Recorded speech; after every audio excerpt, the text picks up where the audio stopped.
C'est cette séance. D'entrée de jeu, simplement vous dire que vous avez sûrement remarqué qu'on a rafraîchi un petit peu notre salle du conseil, donc on l'a repeint, on a modifié un peu le décor. C'est beaucoup plus clair. Vous avez même pu, en tout cas ceux qui sont plus visuels, ont constaté que les chaises sont différentes. Pas neuves, c'est des chaises qui étaient ailleurs, qu'on a rapatriées ici. Donc, on espère qu'ils sont plus confortables que les anciennes. Et bon, l'aménagement n'est pas tout à fait terminé. Il reste encore quelques petites choses à faire, mais je pense que ça rend quand même la salle plus agréable, plus intéressante et plus, on l'espère, plus vivante. Nous en sommes donc rendus à l'adoption de l'ordre du jour. Qui propose l'adoption de l'ordre du jour? Je propose. J'appuie. Okay. Oui. Allez-y. Juste au point de sujet de l'agglomération, alors au point 9.2, la séance extraordinaire était, il y en a une, la séance du budget de l'agglo est annulée. Donc, vous allez avoir la résolution pour la séance ordinaire de l'agglo du 20 novembre. Les deux extraordinaires sont à retirer. Oui, on va en parler tout à l'heure quand on va être rendu à ce point-là. Donc, au niveau de l'ordre du jour, il n'y avait pas de points ajoutés, quoi que ce soit, tout était correct. Ça va? OK, maintenant, résolution et règlement non approuvés par le maire à la suite de la séance précédente, le cas échéant. Il n'y en a aucun.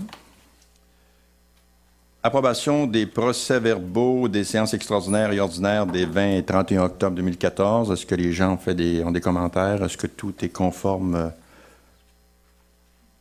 Et est-ce qu'on est prêt? Je demanderai le vote sur cette approbation-là. Donc, on va commencer par M. Bessner concernant le vote pour proposer par Moi, je vais M. le Bédard, proposer. appuyé par Mme Allary. Je vais demander le vote. Est-ce que chacun d'entre nous se prononce?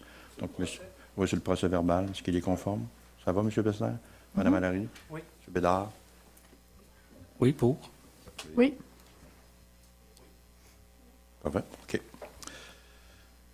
Nous en sommes maintenant au point le point 5, première période de questions des citoyens. Et rendu à ce point-là, nous avons en fait 2 points d'information à vous transmettre. Donc, on va demander dans un premier temps à Mme Allary d'intervenir sur la question. Y a-t-il des problèmes? Voilà. Sur les tambours. Allez-y, Mme Allary. Bonsoir. Alors, il s'agit de faire un retour sur la consultation publique qui a eu lieu le 21 octobre dernier, ici même à l'Hôtel de Ville, concernant une modification possible à notre réglementation municipale concernant les tambours en façade, donc en cour avant. Alors, depuis quelques années, à Saint-Bruno, des citoyens demandent à ce que la Ville modifie sa réglementation afin justement d'autoriser les tambours en cour avant. Présentement, les tambours sont autorisés en cour latérale et arrière. Depuis décembre 2013, la Direction générale a donné une directive à ses inspecteurs de ne pas émettre d'avis d'infraction. Donc, l'hiver dernier et en ce début d'hiver, c'est la même directive qui tient. À notre arrivée finalement, à l'arrivée de la nouvelle administration, il y a un petit peu plus d'1 an maintenant, Mme Hudon avait fait la proposition de tenir un projet pilote concernant la possibilité d'avoir des tambours en cour avant. Alors que nous, on préférait trancher une fois pour toutes. Alors, ce qu'on a fait, c'est qu'on a tenu une consultation publique.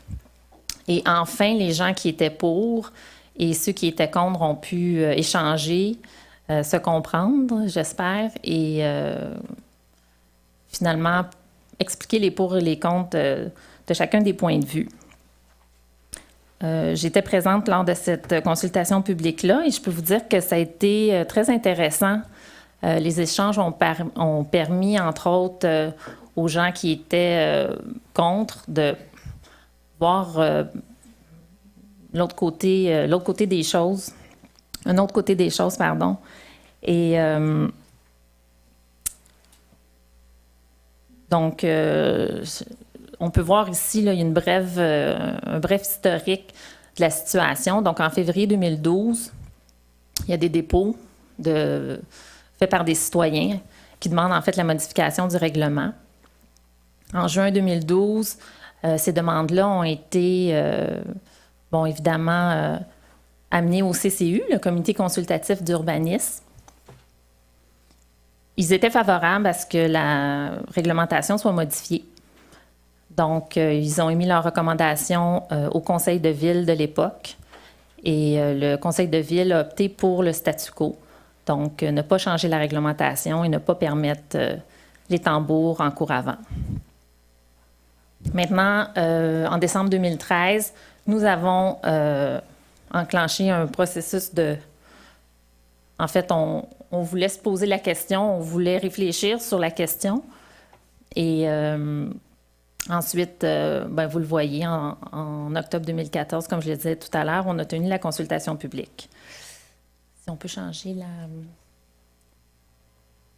Alors voilà, maintenant, la proposition qui s'avère être intéressante selon nous, c'est justement d'autoriser les tambours temporaires en cours avant, aux mêmes conditions que celles permises dans les cours latérales et arrière. Alors, vous voyez les différents prérequis.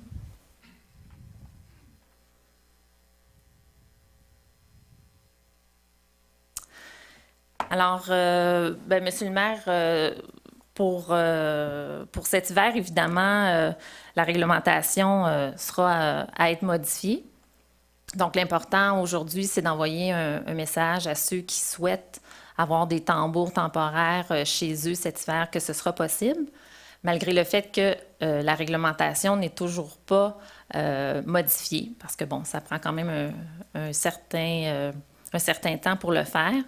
Alors, le message est que ça sera évidemment toléré cette année, mais tant aussi longtemps qu'il n'y a pas de résolution du Conseil qui vient apporter une modification officielle à un règlement, il faut comprendre que le règlement n'est pas modifié officiellement. Donc, moi, je ne peux pas vous dire aujourd'hui, je vous garantis que le règlement sera changé, mais c'est notre intention.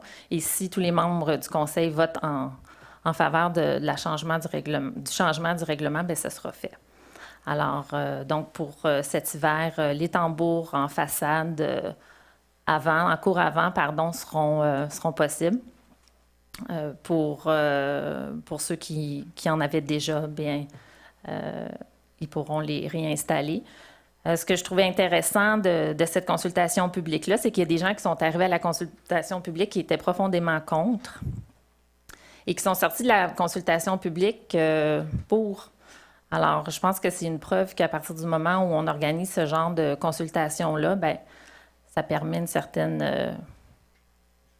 oui, les échanges, puis bon, les opinions peuvent évoluer. Donc, je pense on a fait le tour. Okay, de toute façon, on vous donne l'information présentement, et puis lors de la deuxième période de questions, si vous voulez des éclaircissements, ça nous ferait plaisir de vous les donner. Donc, le deuxième point, deuxième élément d'information qu'on voulait vous donner, c'est concernant les stationnements de nuit. Oui, merci. Bonsoir. En ce 17 novembre enneigé, 2 jours après la mise en activation du règlement d'interdiction de stationnement de nuit, je suis ici pour discuter, en fait présenter la suite des choses après la consultation publique de mercredi dernier sur le stationnement de nuit en hiver.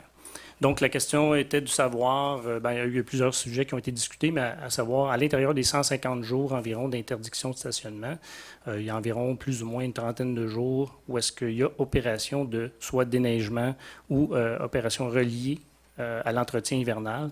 Alors, est-ce que la Ville devrait ou peut se pencher sur la question et offrir une alternative pour ceux qui en ont besoin? Alors, premièrement, pour 2014-2015, le règlement concernant l'interdiction générale de stationnement dans les rues de Saint-Bruno entre le 15 novembre et le 15 avril, de 2h à 7h, donc celui d'aujourd'hui, va demeurer tel quel. Okay? Par contre, pour les citoyens qui ont un besoin de stationner leur véhicule la nuit en hiver, donc qu'on reçoit de la visite ou peu importe, à un autre endroit que dans leur entrée, la Ville désire annoncer donc 2 mesures d'accommodement. Alors, premièrement, lorsqu'il n'y a pas de précipitation ou d'opération de déneigement. La Ville va tolérer le stationnement sur rue les nuits où il n'y a justement pas de précipitation, d'opération de déneigement ou d'opération reliée à l'entretien hivernal, planifiée ou en cours. Alors, afin de savoir si une permission est annoncée pour la nuit qui s'en vient, tout citoyen devra simplement appeler un numéro de téléphone qui est à l'écran, comme on dit, 450-645-2925. Okay? Ça, c'est notre info stationnement hiver. Un message à tous les jours, à 5 heures, va être enregistré pour annoncer si oui ou non il y aura possibilité ou tolérance de stationnement sur rue. En l'absence de permission ou de tolérance émise quotidiennement sur cette ligne téléphonique, c'est toujours le règlement d'interdiction générale qui s'applique et tout citoyen ne pourra se stationner dans la rue. Okay? Donc, si quelqu'un veut stationner, c'est très clair. On a juste à appeler le numéro de téléphone, à savoir si on peut ou pas.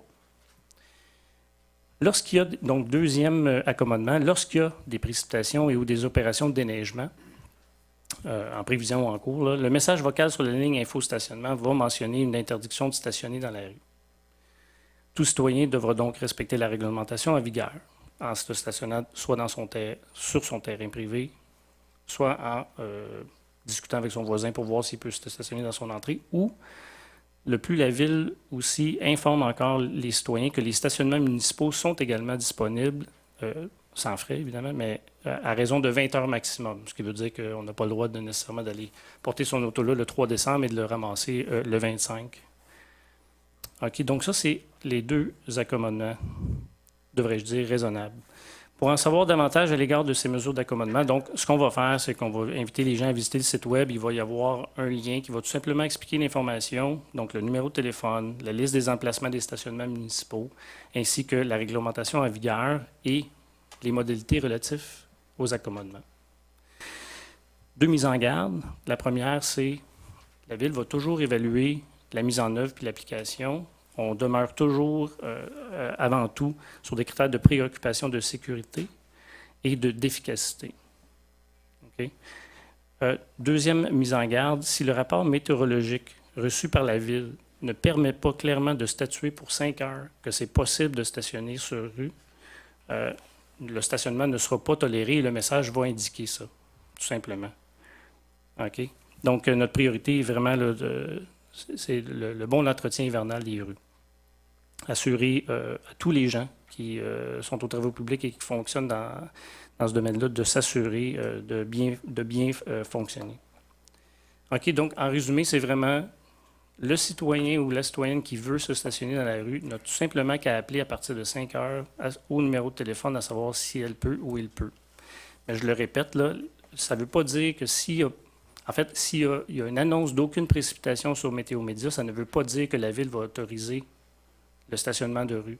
Alors, je le répète, c'est très important que les gens appellent, parce qu'il se peut que ce soit une opération tout simplement de dépendre du sel ou peu importe quelle est la raison. Si c'est 50-50, la Ville ne prendra pas la gageure non plus de ne pas pouvoir sortir ou d'entraîner des problématiques à sortir pour déneiger les rues. Donc, on considère que c'est la solution simple ou la plus simple et la moins coûteuse, et pour les citoyens, et pour l'équipe des travaux publics, ainsi que pour le service de police de l'agglomération de Longueuil. C'est un règlement qui existe dans plusieurs municipalités. En fait, ce n'est pas un règlement, on s'entend. C'est une tolérance qui existe dans plusieurs municipalités, malgré que le règlement n'ait pas changé. Ça fonctionne bien, selon nos experts à l'interne également. C'est quelque chose qui est possible et exécutable. Donc voilà un résumé bref de la situation. Voilà, donc c'est un peu le modèle qui existe aussi à Longueuil actuellement. Donc les citoyens, même si le stationnement est permis durant la période hivernale, les citoyens ont l'obligation de s'informer si jamais il y a effectivement une précipitation de neige. Ils ont l'obligation de retirer leur auto. Donc nous, c'était une voie qu'on privilégiait, d'autant plus, comme le dit M. Guévremont, c'est que pour nous, il n'y a aucun coût additionnel. Donc c'est relativement facile d'installer 2 messages ou 3 messages différents pour avertir les gens. Donc, c'est aux citoyens qui décident de se stationner sur rue, de faire en sorte de s'assurer qu'ils ont le droit de le faire ou pas. Voilà, on est rendu maintenant à la période de questions. Et comme je vous dis tout à l'heure, dans la deuxième période de questions, si vous avez besoin d'éclaircissement, n'hésitez pas, ça va nous faire plaisir de vous donner toute l'information qu'on possède. Il n'aurait pas été donné là, dans ce qu'on vient de vous mentionner. Donc, j'inviterai M. François Dufault, taxe municipale 2015. Bonsoir, Monsieur le maire, et merci. Bonsoir à tous les conseillers et conseillers.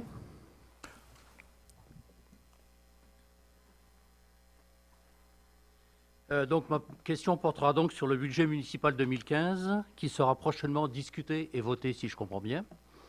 Nous avons été informés ces dernières semaines de la modification du pacte fiscal entre le gouvernement provincial et les municipalités du Québec. Il a été mentionné que le budget des villes sera amputé d'environ 300 millions de dollars. Cette modification affecterait aussi notre municipalité, je le présume. En fait, non pas une question, mais 3 questions que je résume en une seule, et vous les avez pour le prix d'une, en fait. Cette modification, première chose, affectera-t-elle le budget municipal 2015 pour Saint-Bruno? Ça, c'est la première sous-question. La deuxième question, il a été mentionné que certaines villes disposaient de surplus financiers, d'excédents financiers qu'on appelle des surplus en termes habituels. Est-ce le cas pour la ville de Saint-Bruno? Et disposons-nous de surplus financiers, donc?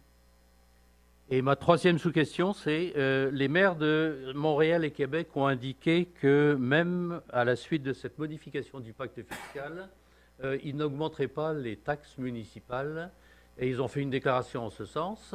Est-ce que le maire de Saint-Bruno est prêt à faire une déclaration similaire?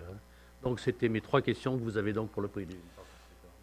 En fait, je vais répondre aux 3 questions. C'est relativement facile d'y répondre. C'est qu'effectivement, le 300 millions, toutes les villes et COP, nous, on estime actuellement autour de 500 000 $.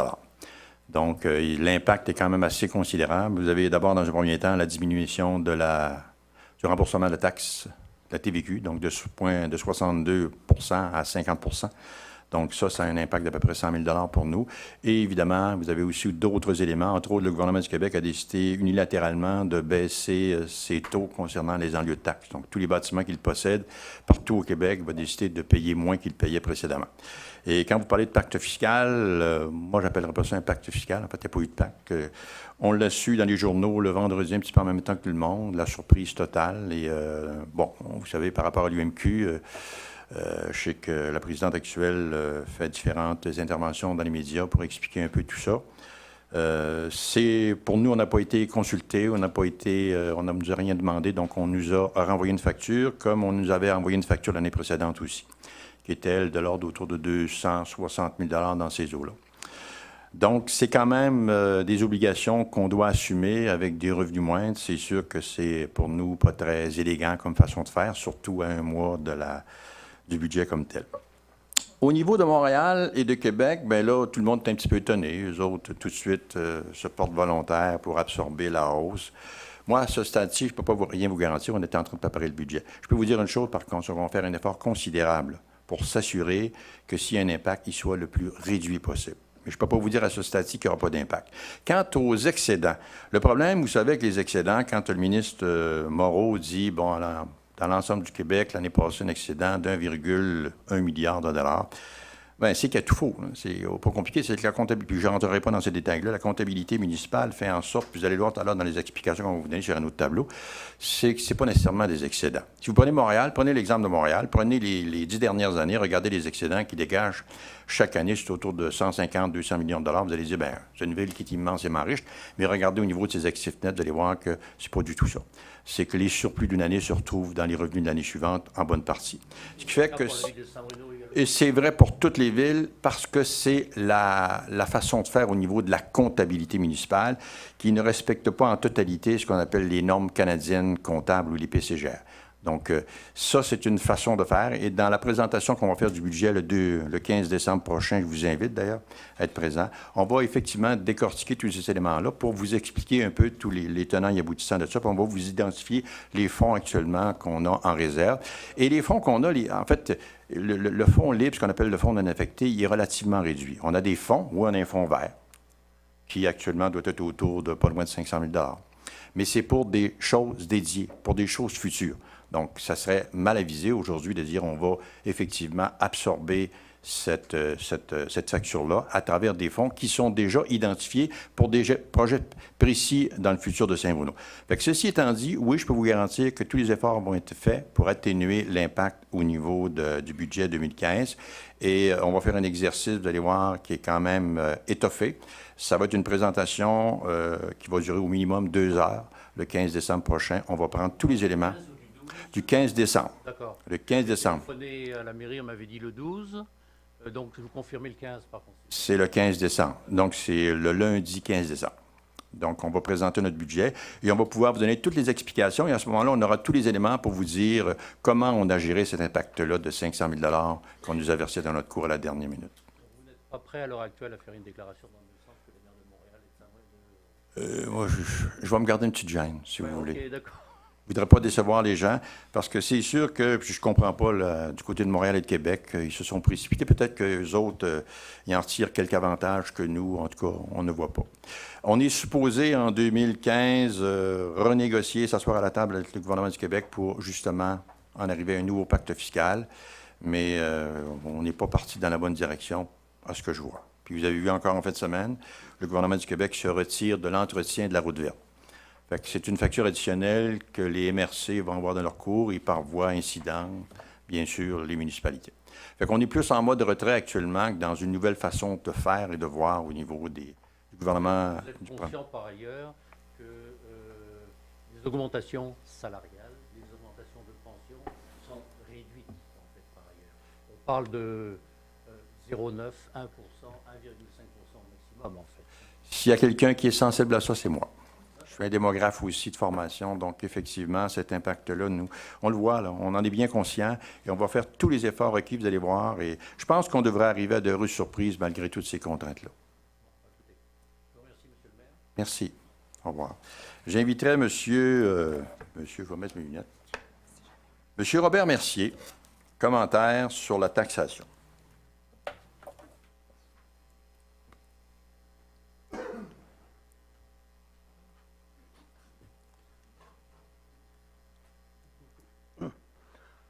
Bonsoir, Monsieur le maire, membres du conseil. J'ai lu avec grand intérêt les articles de vos journaux locaux. Je me permets d'en faire une critique et de remettre un peu les pendules à l'heure avancée.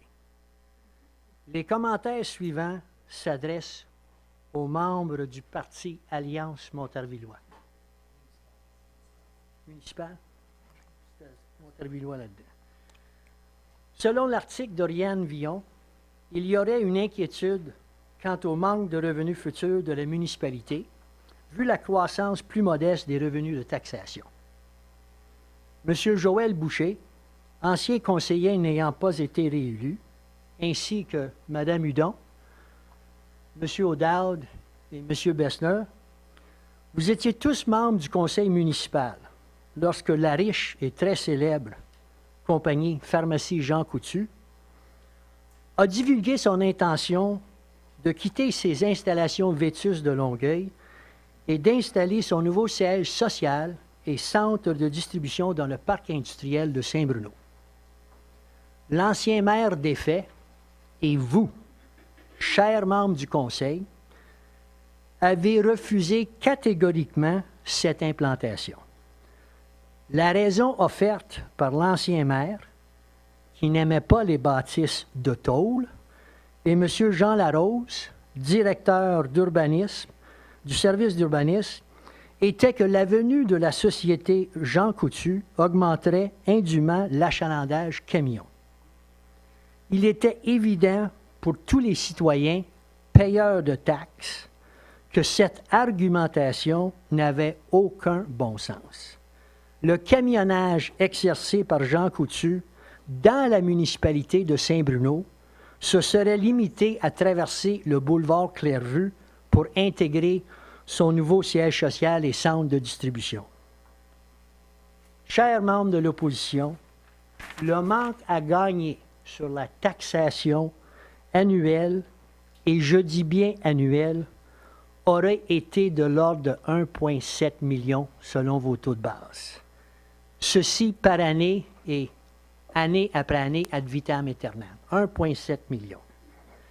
Il serait raisonnable de modérer vos critiques sur le manque de développement et de taxation future. De plus, le projet initial de Jean Coutu avait une composante de 70 000 pieds carrés de bureaux. Cette composante-là est maintenant passée à 220 000. On a rapatrié d'autres opérations. Merci beaucoup. Monsieur le maire, j'aimerais vous mettre en garde de prôner une administration ouverte et consultative. Cela est bien. Vous avez créé des comités consultatifs, soit pour vous garder, mais vous gardez les vieilles mentalités des administrations précédentes. Depuis le maire Marcel Dulude, tout ce qui concerne le développement industriel est lent et problématique. Votre optimisme concernant la participation de développement économique de Longueuil à mousser la vente du parc industriel est mal fondé. La mission première de Dell est le développement du parc industriel de Longueuil et les intérêts économiques de Saint-Bruno ne seront pas bien servis. Dell développe présentement à Saint-Hubert un parc industriel qui est en compétition directe avec vous. Leur première réussite, Akzo Nobel, division SICO, 300 000 pieds. Il n'y a aucune mise en marché méthodique de votre parc industriel. Vous n'avez que le service de l'urbanisme, divisé par Jean Larose. La fonction en est beaucoup plus une d'accompagnement. Monsieur, merci. que de Je vous développement. demanderais de ne pas identifier des personnes. Vous pouvez toujours me faire des commentaires, là, mais par respect pour les personnes. Non? Vous avez juste le département d'urbanisme. Et c'est un rôle d'accompagnement et très réactif. On cogne à la porte puis on réagit, mais on ne va pas solliciter.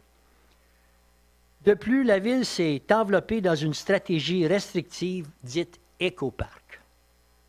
Ceci laisse beaucoup de latitude au service d'urbanisme pour interpréter les définitions écoparc.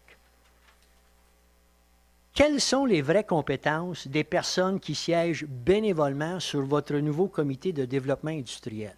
Une question se pose. Monsieur le maire, il y a beaucoup de chemins à parcourir et d'efforts à déployer pour assurer un développement temporel et financièrement rentable de votre parc. Merci beaucoup de m'avoir écouté. Petit commentaire par rapport à ça. Bon, évidemment, c'est sûr que c'est normal que vous ayez des critiques en tant que citoyen. Et c'est votre privilège qui vous appartient.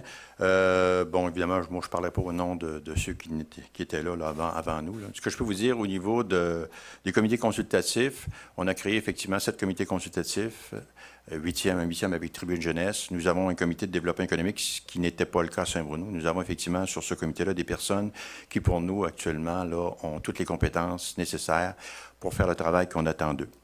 Concernant le développement économique Longueuil, je peux vous dire, puis on les rencontre régulièrement, le parc industriel de Saint-Bruno, contrairement à ce que vous pouvez penser, est sur la map. Et il y a des choses intéressantes qui s'en viennent. Il y a beaucoup de projets qui s'en viennent. Il y a effectivement des dossiers qui ont été traités avant qu'on arrive. Donc, quand vous parlez du parc industriel de Saint-Hubert, ça fait quand même des années qu'on travaille sur ce dossier-là. Il est normal qu'il arrive à échéance puis qu'on puisse éventuellement meubler. Mais je peux vous dire que le parc industriel de Saint-Bruno est très convoité, autant du côté de l'écoparc que de ce côté-ci. Cependant, ma vision à moi, puis je pense qu'elle est partagée par l'ensemble de mon groupe d'élus, c'est que nous n'agirons pas dans la précipitation. Il est évident que nous allons faire les choses correctement. Notre objectif, c'est de nous assurer que le parc industriel puisse nous apporter le maximum de retombées économiques. Je vais vous donner un critère, c'est que nous, on voudrait éventuellement en arriver à ce que le parc industriel nous rapporte l'équivalent de 400 $ du mètre carré en termes de rôle d'évaluation. Ça, c'est un objectif qu'on va partager avec l'ensemble, je vous dirais, de la communauté d'affaires. C'est une obligation, donc on va s'en aller plutôt que vers des bâtisses très étendues, possiblement des bâtisses qui vont être sur quelques étages. Nous avons un exemple qui s'en vient avec la vente du terrain à Vauclin. Il y a effectivement un très beau projet qui est en train d'émerger. Nous avons, bien, vous avez vu, on a accueilli Maple Armor dernièrement, qui ont un autre projet qui devrait éventuellement voir le jour prochainement. Et il y a d'autres aussi éléments qui sont dans notre pipeline. Actuellement, notre pipeline est en train de se remplir. Oui, je suis d'accord avec vous. Avant que M. Detilly arrive au niveau de développement économique Longueuil comme PDG, on avait peut-être quelques difficultés. Mais actuellement, je peux vous dire que M. Detilly, on est en phase avec lui, on travaille fort et je peux vous dire qu'il est très enthousiaste à l'idée de travailler pour Saint-Bruno parce que c'est le parc industriel qui actuellement offre le plus de potentiel pour les années à venir. Et je ne parle pas juste de l'écoparc, je parle de ce côté-ci. Donc, on a l'équivalent d'à peu près 10 millions de pieds carrés qui sont disponibles et on est à cet égard de toutes les villes de l'agglo, celle qui est la mieux nantie.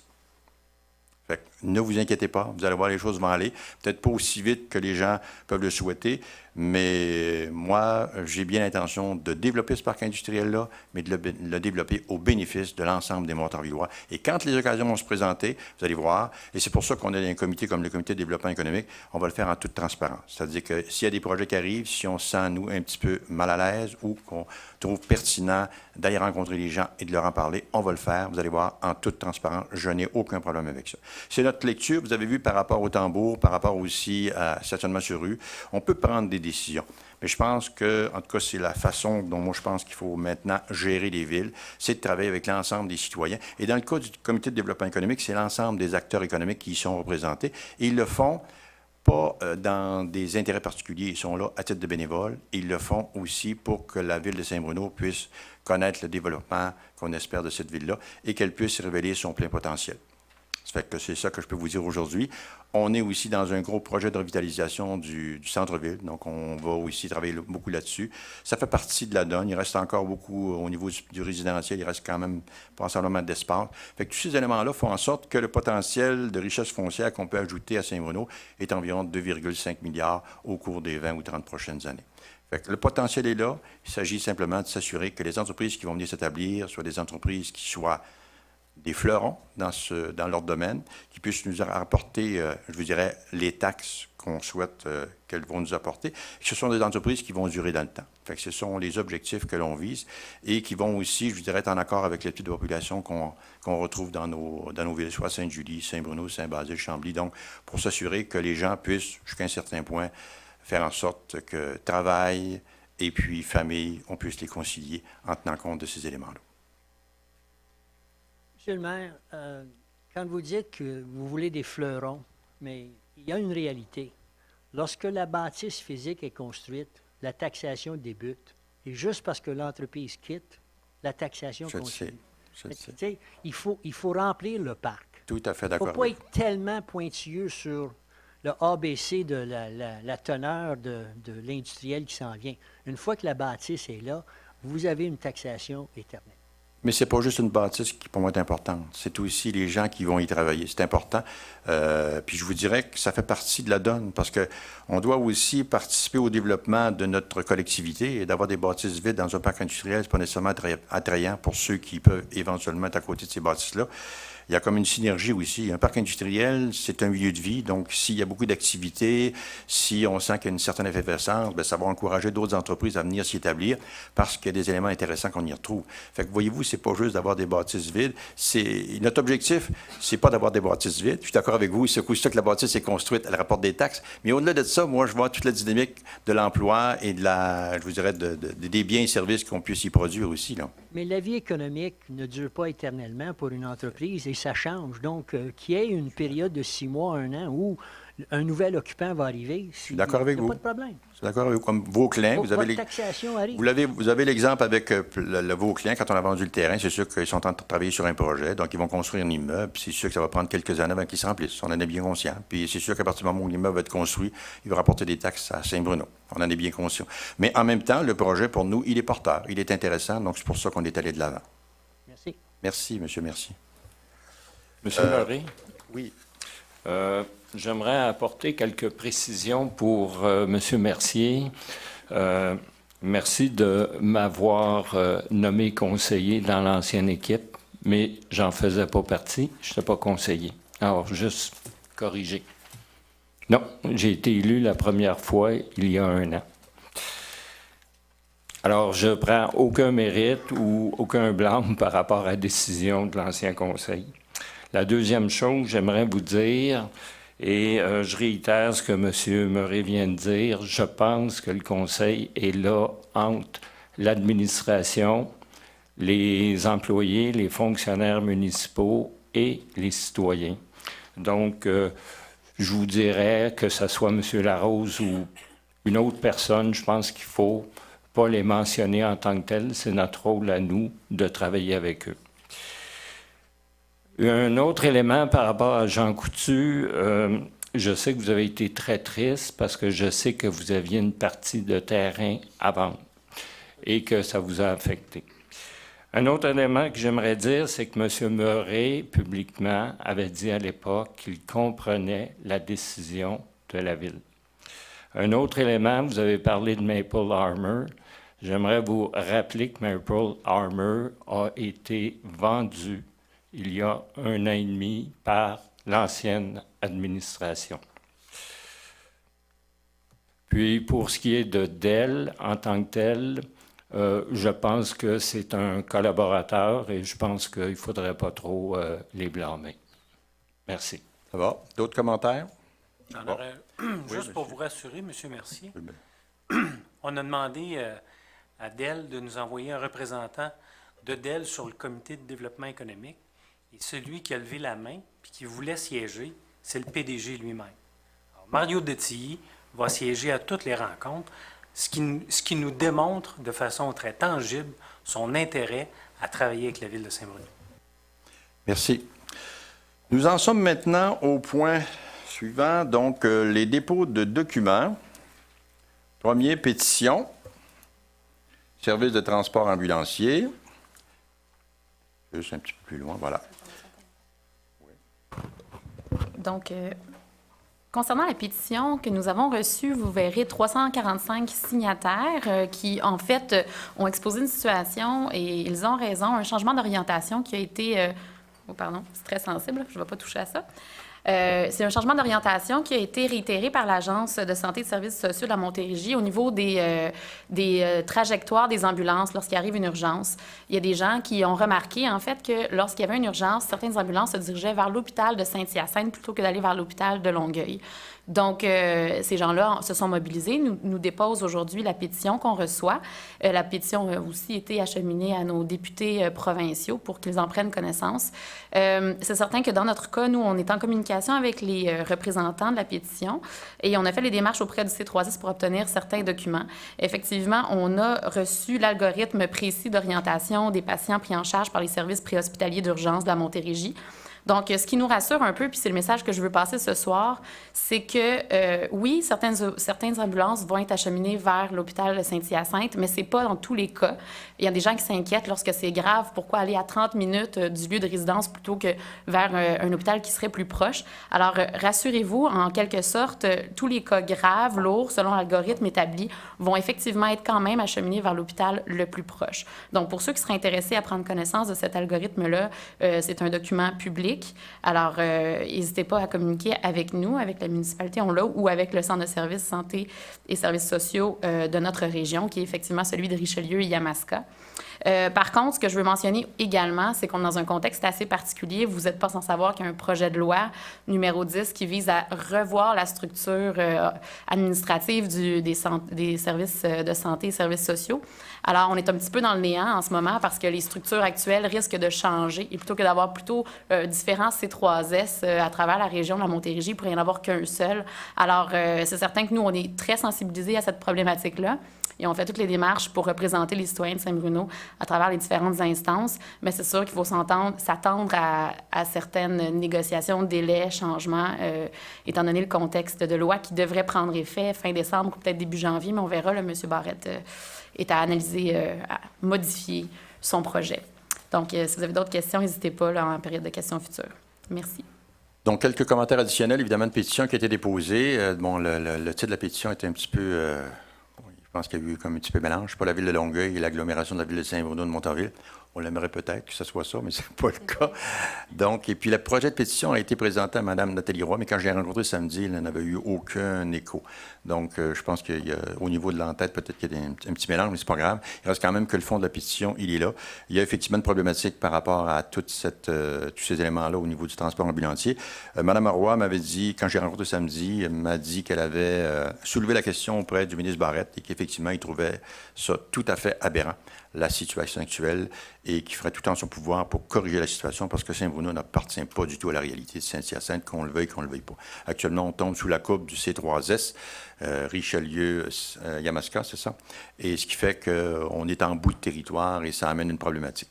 Ça m'amène aussi à vous parler un petit peu du dossier des services médicaux, une grande préoccupation. Nous sommes en train de finaliser le dernier comité, qui est le comité milieu de vie, et un de ses premiers mandats qu'il va obtenir, on va créer un comité spécifiquement dédié à toute la problématique des services médicaux, parce que vous n'êtes pas sans savoir qu'on est en déficit de médecins. Nous ne sommes pas la seule ville dans cette situation-là. J'ai appris que Boucherville aussi vivait le même genre de problème, Chambly jusqu'à un certain point. Donc, il y a, à mon avis, une dynamique au niveau du redéploiement des ressources médicales dans les différentes municipalités. Nos médecins ont peut-être malheureusement tendance à se regrouper dans des endroits qui leur conviennent au premier chef, mais qui ne conviennent pas nécessairement à la clientèle qui ont besoin de leurs services. Donc ça fait partie de la dynamique aussi, et ça s'inscrit dans cette lecture-là qu'on a, je vous dirais, des services médicaux qui ne sont pas très adéquats à Saint-Bruno, mais aussi pour les villes environnantes. Donc on n'est pas seul dans le bateau, et on a intérêt à faire en sorte que toutes les discussions actuelles autour du projet de loi 10 qui va en sortir, on espère que ça va être beaucoup plus que des modifications de structure, que c'est un changement de culture profond qui va faire en sorte qu'on puisse recevoir les services médicaux auxquels tout citoyen a droit. Donc, ça, c'était le projet de pétition. On vous le soumet parce que les gens nous l'ont envoyé. 345 noms, c'est quand même important. Deuxième élément, la liste des virements budgétaires. Nous allons passer assez rapidement parce que c'est quand même des virements budgétaires pour un total de 45 300 $. Est-ce que tu veux les commenter ou c'est... vous les voyez à l'écran. Donc, c'est des petits montants. Donc, c'est simplement de s'assurer que, finalement, quand on est dans déficit de fonds par rapport à des imprévus, bien, on va chercher des fonds ailleurs, dans d'autres postes budgétaires, mais toujours à l'intérieur des mêmes, je vous dirais, des mêmes grands groupes budgétaires. Fait que vous en avez pour 45 300 $.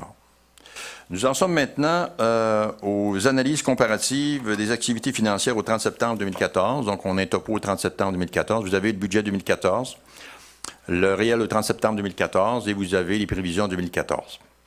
On vous a mis les principaux éléments d'information.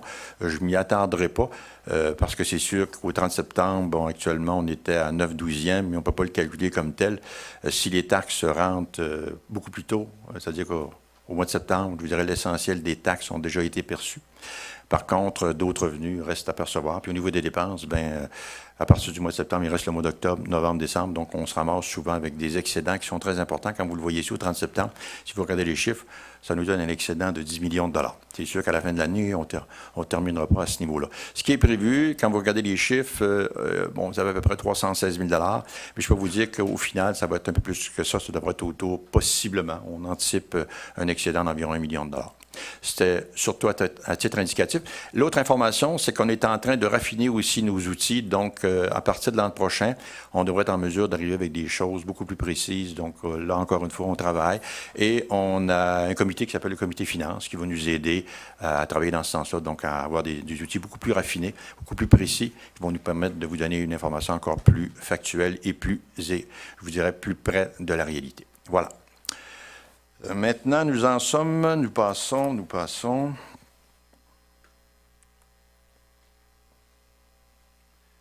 au point maintenant 7.1, nomination du maire suppléant. Donc, il est proposé de nommer Mme Isabelle Bérubé. Oui. Donc, nommer Mme Isabelle Bérubé au poste à titre de maire suppléant pour la période s'étendant du 1er décembre 2014 au 28 février 2015. Donc, qui en fait la proposition? J'en fais la proposition. Qui appuie? Je vais appuyer. Questions, commentaires? Ça va? Donc, adopté. Maintenant, le point 7.1.2, proclamation 8 décembre 2014, journée contre l'intimidation. Madame Malarini, vous voulez en faire lecture? Oui. Donc, il est proposé d'appuyer l'Association féminine d'éducation et d'action sociale, la FEAS, dans sa lutte contre la violence sous toutes ses formes pour dénoncer l'intimidation et de proclamer le 8 décembre 2014 Journée contre l'intimidation. Alors, j'en fais la proposition. Appuyé par? M. Bédard. Point suivant, donc 7.2, Direction générale, aucun sujet à l'ordre du jour. 7.3, Communication, aucun sujet à l'ordre du jour. 7.4, Ressources humaines, aucun sujet à l'ordre du jour. Nous en sommes maintenant au point 7.5, Finances, autorisation des dépenses. Madame Archambault.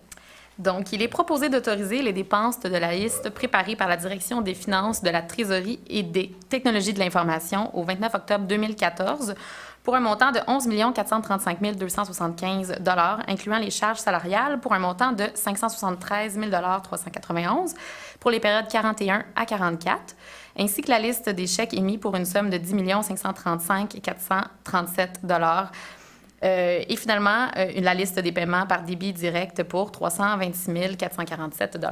Donc, vous voyez à l'écran les principales dépenses. Vous verrez évidemment le dernier paiement pour la quote-part à l'agglomération de Longueuil, qui totalise 6,4 millions. Et il y a aussi un remboursement de capital et intérêts pour un refinancement, du refinancement, pour une émission qui date là, de la période où on était aggloméré pour un montant total de environ 3 millions de dollars. Pour le reste, c'est les virements habituels que vous allez voir apparaître à l'écran, que ce soit les cotisations pour les régimes de retraite ou les montants qu'on paie pour différents contrats qu'on a à la Ville, comme la collecte des résidus, je vous confirme ça, pour les résidus verts pour 68 000 $, puis aussi les montants pour les régimes d'assurance vie, etc. Donc, j'en fais la proposition. Appuyé par? J'appuie. Madame Bérubé. 7.6 maintenant, 7.6.1, les aides financières. Madame Allary. Alors, il est proposé d'accorder les aides financières et soutiens techniques suivants. Alors, à l'organisme Société d'histoire de Montarville, un montant de 1 694 $ pour la location du local 110 au centre communautaire pour l'année 2015. Pour le club de nage synchronisé Aquarythme, un montant de 400 $ pour la présentation de ses activités 2014-2015. Au club de natation SAMAC, un montant de 400 $ pour la présentation de ses activités 2014-2015. À l'Association de basketball de Saint-Bruno de Montarville, un montant de 800 $ pour l'organisation d'événements spéciaux, dont 2 tournois annuels et une soirée pour remercier les bénévoles. Ensuite, la Ligue amicale de Balmol de Saint-Bruno, 45 $. Un montant de 500 $ à l'occasion de son 35e anniversaire. Ensuite, l'association de ringuettes Les Intrépides de Saint-Bruno-Saint-Basile, un montant de 800 $ pour la 27e édition du tournoi annuel à l'Arena Michael Bilodeau du 25 janvier au 1er février 2015. Et ensuite, à l'organisme Les Amis Soleil de Saint-Bruno, Inc., un montant de 10 000 $ pour la fourniture de locaux pour les activités régulières. Alors, j'en fais la proposition. Appuyé par? J'appuie. M. Guévremont. Le point suivant, maintenant, le point 7.6.2, autorisation de la tenue de la féerie au lac du village et du financement de l'activité. Donc, il est proposé, résolu d'autoriser la tenue de la féerie au lac du village qui se tiendra le vendredi 12 décembre de midi à 20h, le samedi 13 décembre de 10h à 22h, ainsi que le dimanche 14 décembre de 10h à 16h. La consommation de boissons alcoolisées sur le site des activités d'autoriser le coordonnateur des programmes, M. Carl-Maurice Lévesque, à soumettre une demande de permis d'alcool au nom de la Ville de Saint-Bruno de Montarville. Le financement, même l'excédent de fonctionnement accumulé non affecté du budget de cette activité estimé à 45 000 $ et la dérogation aux articles des règlements suivants. Le règlement P.1-2 sur la paix et le bon ordre, article 1.13. Dans les rues, ruelles et autres endroits publics, il est prohibé d'offrir en vente des objets ou marchandises qui rassembleraient une foule et susceptibles d'entraver la circulation des piétons ou des véhicules routiers. Le règlement suivant, N.21-1 sur les nuisances, article 7, constitue une nuisance et est prohibé. 7.2, le fait pour toute personne de vendre quelque objet sur les rues, trottoirs, allées ou terrains publics de la Ville. Donc, avant de procéder à l'appui et à la résolution, quelques éléments d'information sur, effectivement, les coûts reliés à cette fête-là, à cette date suivante. Donc, vous voyez ici les coûts qui sont associés à l'organisation de l'événement. On les a détaillés, mais pas nécessairement aussi détaillés qu'on les a, nous. On a regroupé ça en un seul page. Donc, le total est de 59 000 moins le budget qui était déjà prévu pour l'activité du Père Noël, parce que le Père Noël est intégré à cette activité-là, 14 000 Le budget additionnel moins, c'est ça. Donc, le budget additionnel demandé, c'est de 45 000 le montant dont on vous parle. Mais il faut enlever de ces éléments-là, en tout cas, on le voit comme tel, là, les vœux du maire de janvier et Saint-Bruno-Salume. Donc, il y avait déjà un montant de prévu, en tout cas antérieurement, qui était prévu d'environ 7 000 qui n'a pas lieu cette année parce que cet événement-là est ramené durant la période du 12, 13, 14 décembre. Moins les revenus de location d'espace de vente marché public, qui est de 3 000 c'est estimé à 3 000 mais au final, ça va être plus que ça parce qu'on parle d'une 50aine de locations et on devrait aller chercher des revenus plus élevés, mais en tout cas, on a été conservateur. Actuellement, je pense, à moins que je ne m'abuse, on a une 45, je pense, qui ont réservé, ou à peu près. 40. Moins budget marché public. Vous savez qu'on avait voté un budget pour le marché public de 50 000 et le courriel s'est avéré de 27 245 donc ce qui génère en fait une économie de 22 755 L'impact financier additionnel réel estimé de l'activité, 12 245 et ça, c'est un coût maximal. Au final, le coût devrait être plus modeste que ça. Mais donc, dans le 59 000, on inclut toutes sortes d'éléments. Donc, voyez-vous, c'est le coût de cette activité-là, qui peut paraître onéreuse, mais aussi, vous allez voir, l'an prochain, on s'en va vers probablement beaucoup plus des activités plus grosses, mais beaucoup moins d'activités. Donc, au final, le budget ne sera pas plus élevé. C'est un peu cette année ce qu'on a fait avec le marché public, le marché de Noël, fait qu'on est dans cette orientation-là. Donc, qui en fait la proposition? J'en fais la proposition. Qui appuie? J'appuie, avec plaisir. Commentaire? J'aurais une question, M. Murray. Dans le budget qu'on a reçu après la session de travail, merci de nous l'avoir transmis, on fait état de 10 maisonnettes. On parle d'un achat probable au PTI 2015 à 1 500 pour la maisonnette. Ça fait un budget de 15 000 qui n'est pas additionné dans le budget qui avait été présenté. Bien, tout simplement parce que on a un échange avec la municipalité voisine Saint-Basile-le-Grand. Donc, ils nous prêtent leur petite maisonnette pour la période des fêtes et ils nous prêtent aussi une génératrice, donc il n'y a pas de coût associé à ça.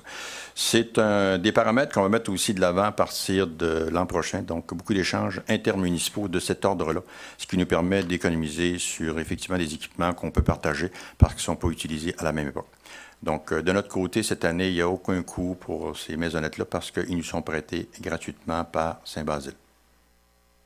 Puis, ça va à quoi, les maisonnettes? Pardon? Elles vont servir C'est à quoi, pour, ces maisonnettes? en fait, les gens, c'est des maisonnettes qui sont chauffées. Mais vous voulez répondre, M. Bédard?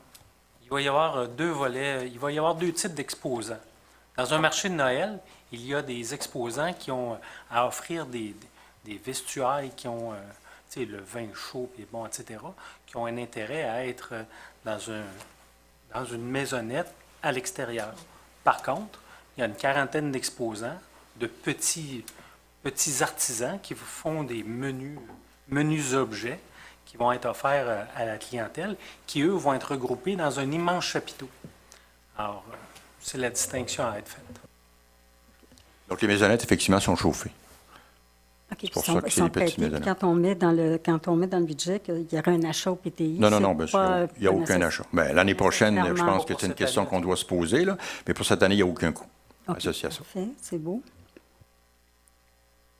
Il y avait une coordination aussi de l'événement on fait état, c'est écrit Caroline Rodrigue, 9 900. Est-ce qu'il y a eu, ça consiste en quoi son travail? Puis, Bien, c'est pas compliqué, c'est parce que c'est un peu comme le marché public. C'est elle qui, actuellement, là, au niveau des producteurs, au niveau des artisans, qui est l'experte dans ce domaine-là, donc qui nous aide à aller chercher ces artisans-là, à les installer et faire en sorte que tout ça soit coordonné.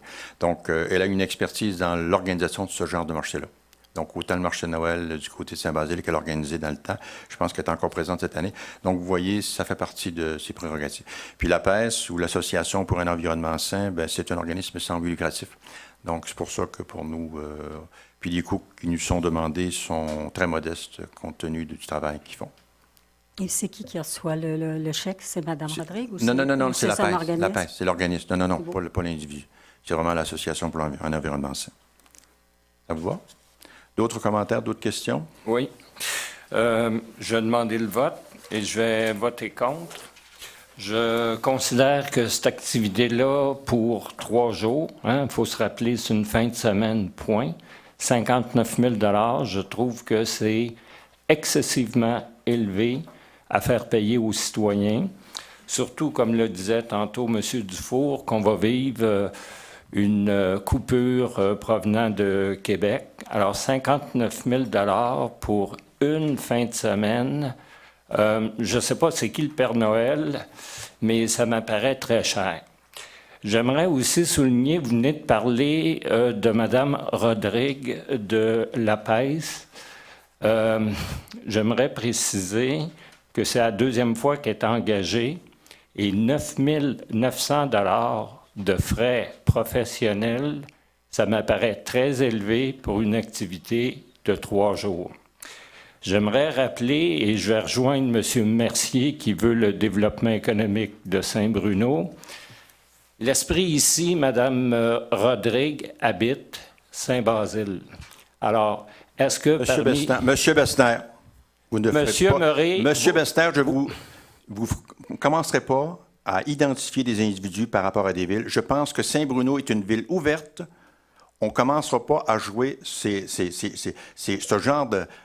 Moi, ça me met hors de moi. Parce que là, vous particularisez... Le problème de fond, là, M. Bessner, je suis d'accord avec vous, peut-être que vous trouvez ça trop onéreux. Ça, j'accepte. Mais que vous essayez de diminuer une personne, vous savez qu'on n'engage pas Mme Rodrigue, on engage la PES. Et donc, la PES, c'est des gens qui vont être là pendant 3 jours, qui vont s'occuper d'organiser le site. Donc, toute la question de la logistique, ils sont présents. Donc, le 9 900 $, il est très peu élevé compte tenu de tout le travail qu'ils vont faire. Fait que j'aimerais bien, M. Bessner, que vous fassiez attention à vos propos, parce que là, vous discréditez une personne et je trouve ça inacceptable. Inacceptable. Bon, alors, calmez-vous. Vous avez dit tantôt que c'était la PES, s'il vous plaît. Alors, vous avez dit tantôt que c'était la PES. Alors, parlons de la PES et prononçons pas le nom de sa responsable. Alors, 9 900 $, ça m'apparaît totalement disproportionné pour une activité de 3 jours. Je continue. Je suis allé sur le site de la PES et on y annonce qu'ils sont responsables de l'activité de la féerie du lac du village à Saint-Bruno. C'est étonnant qu'ils l'annoncent avant même que les conseillers en soient informés. Deuxièmement, on n'a pas encore voté le budget qui est devant nous à l'écran et déjà, l'association, est responsable de l'activité. J'aimerais également préciser que sur leur site, c'est mentionné que pour postuler pour avoir un kiosque, ils ont jusqu'au 7 novembre. On est le 17. Et nous, les conseillers, on n'est pas informés. Dans la section communication, j'ai été très, très étonné de voir le montant impliqué. Ce qui est placé à l'écran ne comprend pas tout, mais dans les documents qui nous ont été remis, il y a également 20 shows du maire. J'ai trouvé ça un petit peu étonnant. J'aimerais aussi rappeler que le budget de la ville, c'est 14 000 pour l'activité. Ça va coûter presque 60 000. À l'écran, on met 59. Les chiffres qui m'ont été transmis, c'est 59 800. On peut parler de 60. Alors encore là, le 9 900 m'apparaît très élevé. Je n'ai pas le détail, mais il y a une troupe d'amuseurs qui s'appelle les Farfelutins, pour lesquels ils vont être payés 3 200 $ et ils vont être actifs de 11 h à 14 h le samedi uniquement. Donc, 3 heures, plus 2 petites interventions de 10 minutes pour 3 200, ça m'apparaît élevé. Alors, la section communication, je l'ai ici. Communication incluant le vin chaud du maire, 9 300. Alors, face à autant d'argent dépensé, ça m'apparaît disproportionné, surtout dans un contexte où les finances sont serrées. Alors, je vais voter contre. Merci, M. Bessner. Donc, vous étiez contre le Père Noël l'an dernier, la visite du Père Noël, parce que ces lutins-là coûtaient le même prix l'année dernière pour effectivement 3 ans. Donc, je présume que vous êtes contre. Merci, M. Bessner. Vous votez contre? Je veux juste vous rappeler que lorsqu'on fait une intervention, on a un droit de réplique. Alors, vous avez fait un commentaire, j'ai le droit. Monsieur Bessner, on vous a entendu. Merci, merci, M. Bessner. Suivez les règles, M. Murray. Bessner. Vous savez que le maire a le dernier droit d'intervenir, donc j'interviens. Oui, mais celui Monsieur qui Bessner. intervient a un droit de réplique. Je dois vous le rappeler. Monsieur Bessner, non. Relisez le code. Non, M. Bessner, on n'embarquera pas dans les procédures, mais effectivement, le dernier droit, c'est moi qui l'ai. Donc, M. Bessner, vous votez contre? Vous votez contre? Je vous pointe. Vous votez contre, M. Bessner? Mme Allary, vous votez contre? Alors, s'il vous plaît, dans la salle. Merci. Contre? Vous votez contre, M. Bessner? Oui, M. Mme Allary? Une intervention sur le dossier. On va avant voter qu'on de toute passe au façon. vote. On va voter. Est-ce que vous me permettez? Bon, allez-y. Vous avez des commentaires? Allez-y. Le vote est commencé. Je vais demander à Mme la greffière de confirmer qu'une fois que le vote est commencé, on ne peut plus intervenir. Est-ce exact? On peut le recommencer. C'est ça, on n'a pas... On demande demande la parole, là, on n'a pas eu la chance de le demander. Donc, si vous me permettez, je vais faire mon commentaire. Parfait. OK. Donc, on va voter. De toute façon, c'est pas grave. M. Bessner, vous votez contre. Mme Allary? Pour. M. Bédard? Pour. Je vais voter pour. Pour. Pour. Votez contre. Contre. Merci. OK. Donc, on va passer au point suivant.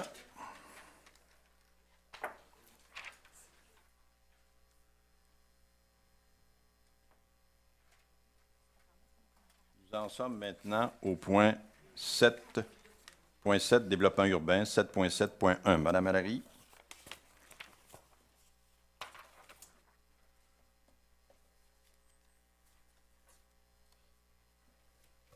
Alors, il est proposé d'approuver la demande de dérogation mineure DM 2014-68 déposée par M. Dominique Davoy pour réduire la distance minimale requise entre une remise et une construction accessoire de 1,5 m à 0,81 m au 1835 rue de Cambrai, et ce, en dérogation au 7e alinéa de l'article 89 du règlement de zonage ERB Z 2009, conformément à la résolution 14-10-22.10 du Comité consultatif d'urbanisme adoptée lors de sa réunion tenue le 22 octobre 2014.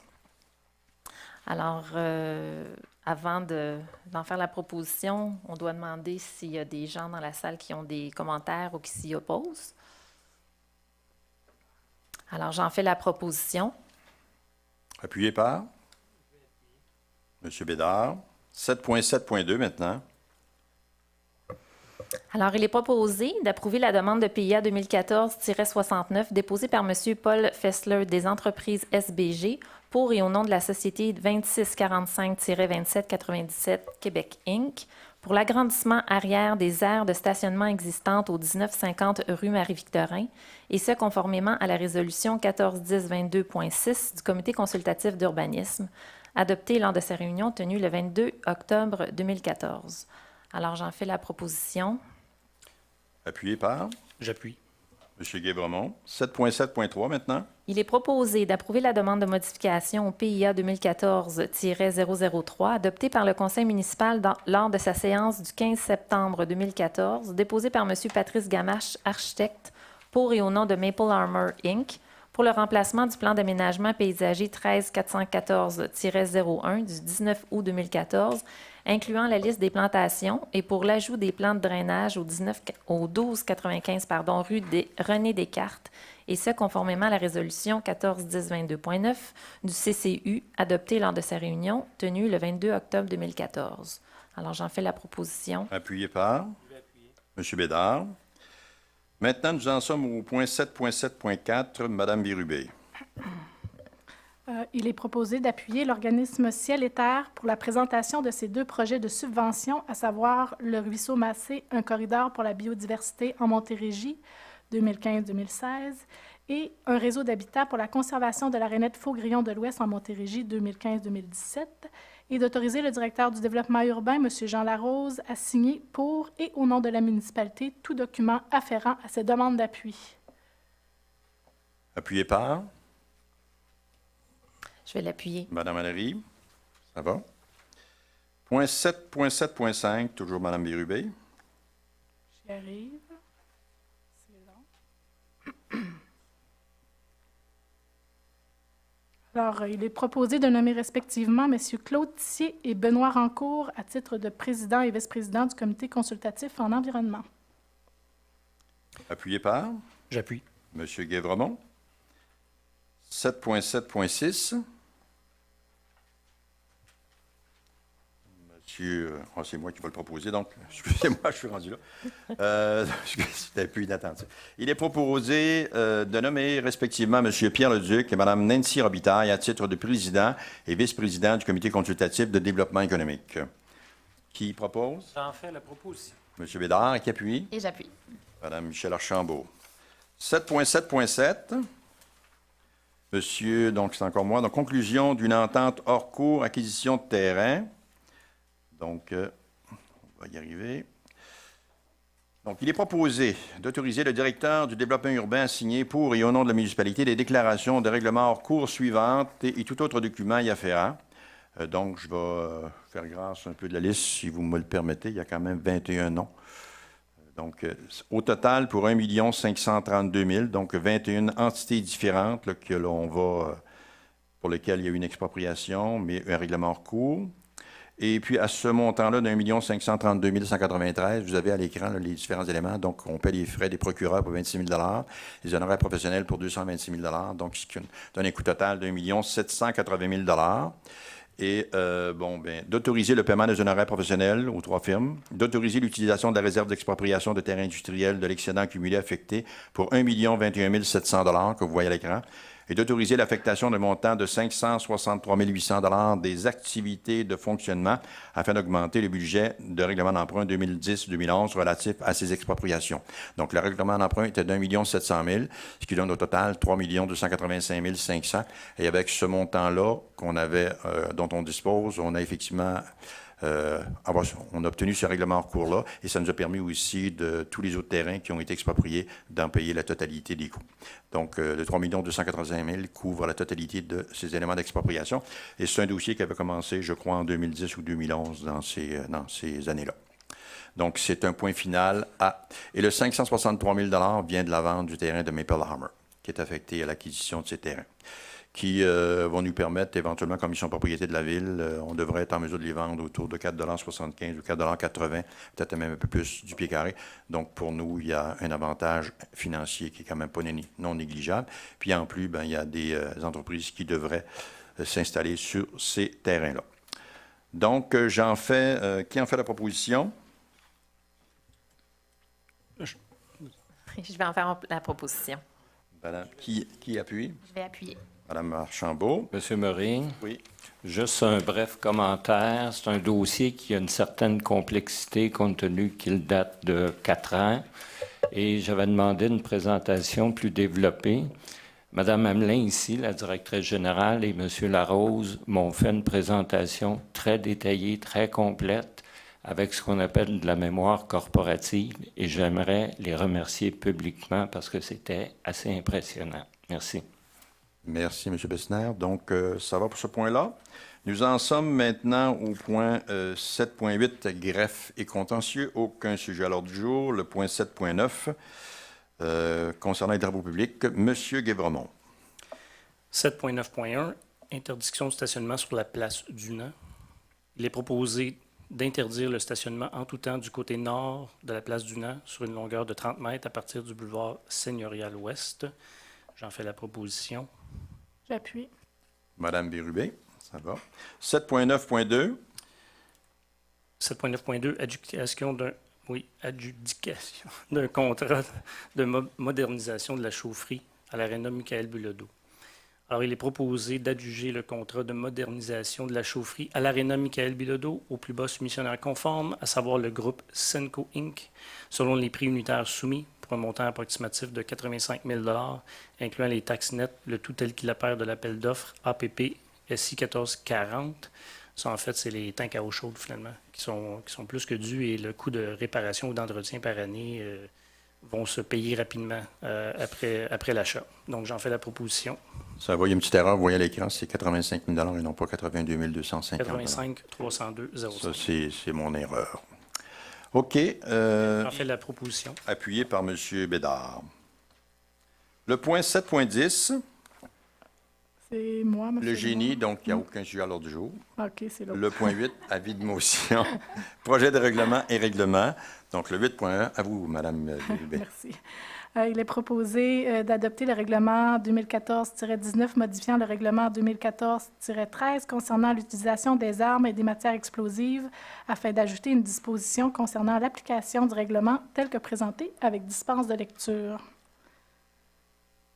Appuyé par?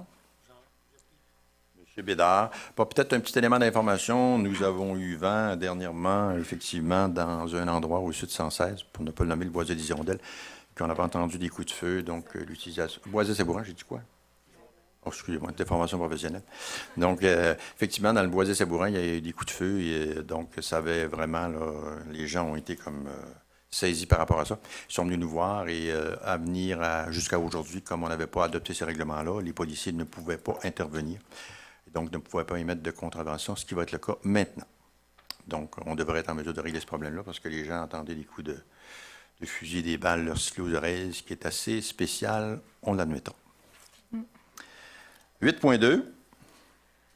Il est proposé d'adopter le règlement 2014-20 décrétant la réalisation de travaux pour le démantèlement et l'aménagement de divers postes de surpression d'aqueduc et autorisant un emprunt pour en défrayer le coût tel que présenté avec dispense de lecture. Fait que vous avez un peu tous les deux postes, le poste PS10, poste PS5, vous avez les coûts et vous avez l'ensemble des éléments là, qui s'ajoutent. Donc 73 000, 42 000, plus, qui donne un total de 145 000 $. Donc vous en faites la proposition, Mme Bérubé, appuyée par Mme Allary. Le point 8, maintenant 8.3, du côté de Mme B. Oui, donc c'est moi qui aurai le plaisir de terminer le point 8 avec vous pour les 9 avis de motion qui s'en viennent. Pour ceux qui sont moins familiers avec le processus, on donne toujours avis de motion à une séance pour la venue d'un règlement qui sera adopté, soit à la séance tenante ou la séance ultérieure. Et la majorité des avis de motion que vous allez voir aujourd'hui, c'est surtout pour le budget qui s'en vient. Donc, il y aura des règlements déposés pour changer les tarifications. Donc, 8.3, pardon, je donne avis de motion de la présentation lors d'une séance du Conseil d'un règlement imposant les taxes foncières, compensations et tarifs pour l'exercice financier 2015. Donc, tous les détails vous seront dévoilés à la prochaine séance du Conseil. J'ai-tu lu le bon? 8.4. C'est lui que je viens de C'est celui que je viens de lire, désolée, j'étais un petit peu trop loin. Alors, je vais revenir en arrière pour donner avis de motion. Oui, s'il te plaît, parce que j'ai un petit peu de misère avec la souris. Le 8.3.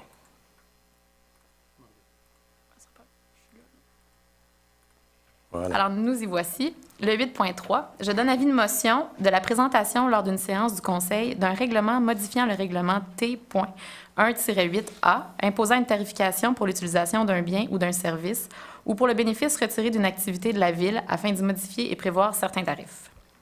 8.4, nous l'avons vu. 8.5, je donne avis de motion de la présentation lors d'une séance du Conseil d'un règlement modifiant le règlement I.14-2 sur le remplacement des infrastructures afin d'y modifier certains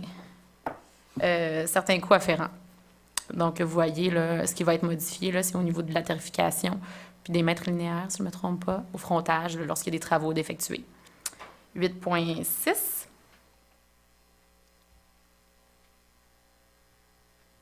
Par page.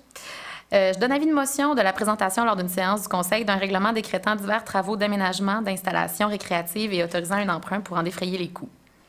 Donc, il y aura effectivement des investissements prévus pour ces travaux d'aménagement récréatif dans le PTI qu'on a adopté plus tôt à l'automne. Le 20 octobre. Le 20 octobre. Je donne avis de motion de la présentation lors d'une séance du Conseil d'un règlement décrétant des travaux de reconstruction de la rue Beaumont-Est entre le boulevard de Boucherville et la rue Pont-Gravé et autorisant un emprunt pour en défrayer les coûts. Donc, ça aussi, c'est prévu au plan triennal d'immobilisation. 8.11, je donne avis de motion de la présentation lors d'une séance... 8.8. Mon Dieu, mes pages sont... Excusez-moi, la technologie, c'est merveilleux. 8.8...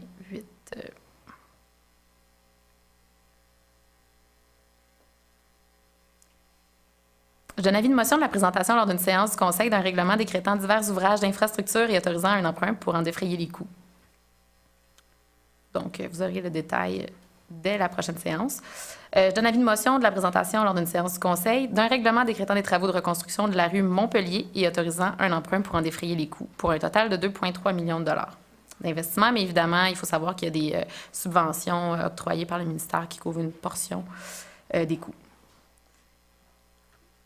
8.10, je donne avis de motion de la présentation lors d'une séance du Conseil d'un règlement décrétant des travaux de reconstruction de l'aqueduc et de l'égout à l'extrémité de la rue de Cambrai et autorisant un emprunt pour en défrayer les coûts, pour un montant de 410 000 $. 8.11, finalement, je donne avis de motion de la présentation lors d'une séance du Conseil d'un règlement établissant le programme d'entretien routier 2015 et autorisant un emprunt pour en défrayer les coûts. Et vous verrez que c'est une première cette année. On le répète, on a augmenté le budget accordé au programme d'entretien routier qui était d'environ 1,2 million de dollars. Bien, historiquement, 1 million de dollars, 1,2. Et nous, on l'a doublé pratiquement pour se rendre à 2,2 millions de dollars parce qu'on voulait s'assurer qu'il y a un rattrapage qui se fasse au niveau de nos infrastructures routières, là, au niveau du pavage, parce qu'il y avait un certain retard.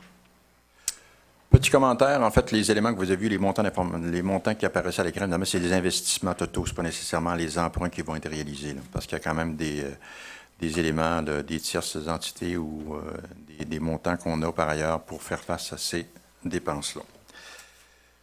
Maintenant, le point 9, sujet d'agglomération, rapport du maire concernant les décisions prises lors de la séance d'agglomération du 23 octobre 2014. Il n'y a aucun élément particulier. Le 9.2, maintenant, c'est les sujets à l'ordre du jour des séances extraordinaires et ordinaires. En fait, c'est la séance ordinaire, là, uniquement. Vous voyez, hop, juste pour revenir un petit peu avant. Oui, voilà. Et donc, sujet à l'ordre du jour de la séance extraordinaire de l'agglomération ou de la séance ordinaire, là, en plus. Donc, la séance extraordinaire est annulée. Il n'y a pas de séance extraordinaire. Donc, ça avait été prévu au niveau du budget. Cette semaine, il y avait 2 séances en une. Il y avait une séance extraordinaire pour l'adoption du budget 2015 de l'agglomération et du PTI. Et aussi une séance ordinaire pour un certain nombre de points. Là, quand même, la séance ordinaire était relativement restreinte. Vous voyez les 2 points à l'ordre du jour qui ne concernent pas le budget. Donc, vous avez, on est favorable sur les 3 éléments de la séance ordinaire, donc l'approbation des prévisions budgétaires pour l'Office municipal d'habitation, l'établissement du calendrier des séances ordinaires du Conseil d'agglomération pour l'année 2015, ça ne porte pas conséquence tellement. Et finalement, l'approbation d'une entente intervenue entre la Ville et la Société de transport afin d'ajouter au niveau des lignes express 86 et 87. Comme je dis, donc le budget a été reporté au 11 décembre. Un petits éléments d'information. Actuellement, on a eu plusieurs rencontres, nous, les maires des Villiers, au cours des dernières semaines. Le budget a été reporté tout simplement parce qu'il y a une divergence dans un certain nombre des éléments au niveau du budget qui est soumis. Donc, entre autres, vous savez que cette année, le 31 décembre 2014, si vous ne le savez pas, les dépenses mixtes, donc au niveau du pacte fiscal, il y a une échéance au niveau du partage des dépenses mixtes. Et on ne s'entend pas avec l'agglomération Longueuil, plus précisément, sur les coûts qui nous sont imputés. Donc, on est en négociation actuellement et on espère que le 11 décembre, tout ça devrait tomber en place. Sinon, ça va nous amener ailleurs. Fait que, donc, ce sont les éléments qu'on avait à vous donner ce soir par rapport au budget. Puis, vous savez que tout de suite après, nous, on a le budget, on adopte notre budget le 15 décembre prochain. On vous invite à être nombreux et présents parce qu'on va faire un topo complet de toute la question de la dette, la question aussi de nos investissements.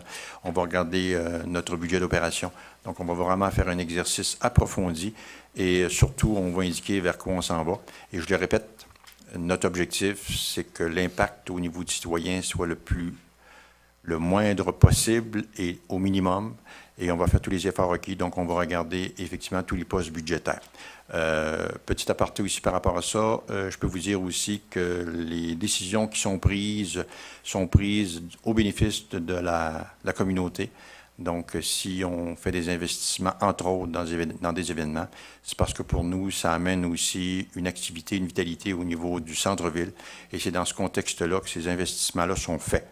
Et en même temps, ça nous permet de regrouper certaines activités et de faire en sorte que ça soit plus intéressant que d'avoir un ensemble d'activités éparpillées qui ont peut-être un impact moindre. Donc, au final, les coûts ne sont pas plus élevés, mais l'impact pour nous nous apparaît en tout cas meilleur. Fait que c'est notre lecture, notre vision des choses. Ouais, on va adopter donc l'ordre du jour de l'agglo. Qui en fait la proposition? Madame Allary, qui appuie? Monsieur Bédard. Donc, nous en sommes rendus aux affaires nouvelles. Est-ce qu'il y a des éléments à cet égard? Non. Donc, on passe au point suivant, deuxième période de questions des citoyens. Ne vous gênez pas.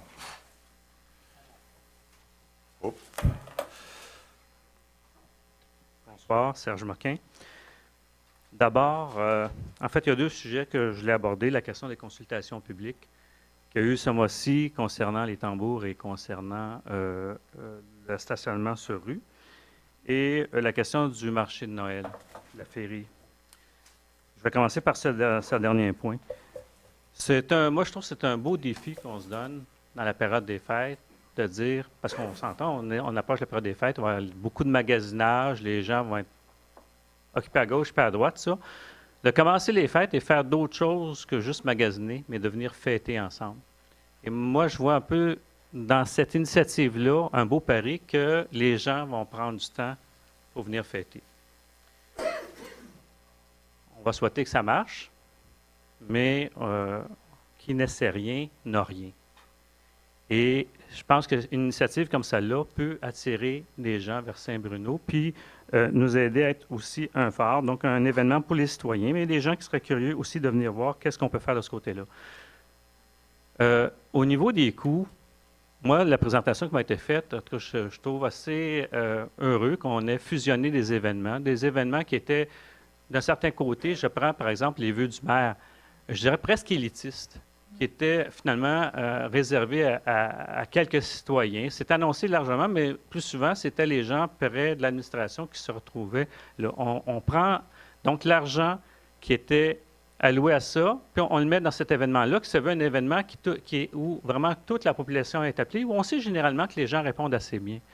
Bon, mis à part ça, il y avait la parade du Père Noël, tout ça, bon, d'autres événements. Donc, finalement, les coûts, si on sait calculer, bien, ce n'est pas 59 ou 60 000, là, selon qu'on arrondit dans un sens ou dans l'autre, mais ça s'approche plus autour de 12 000.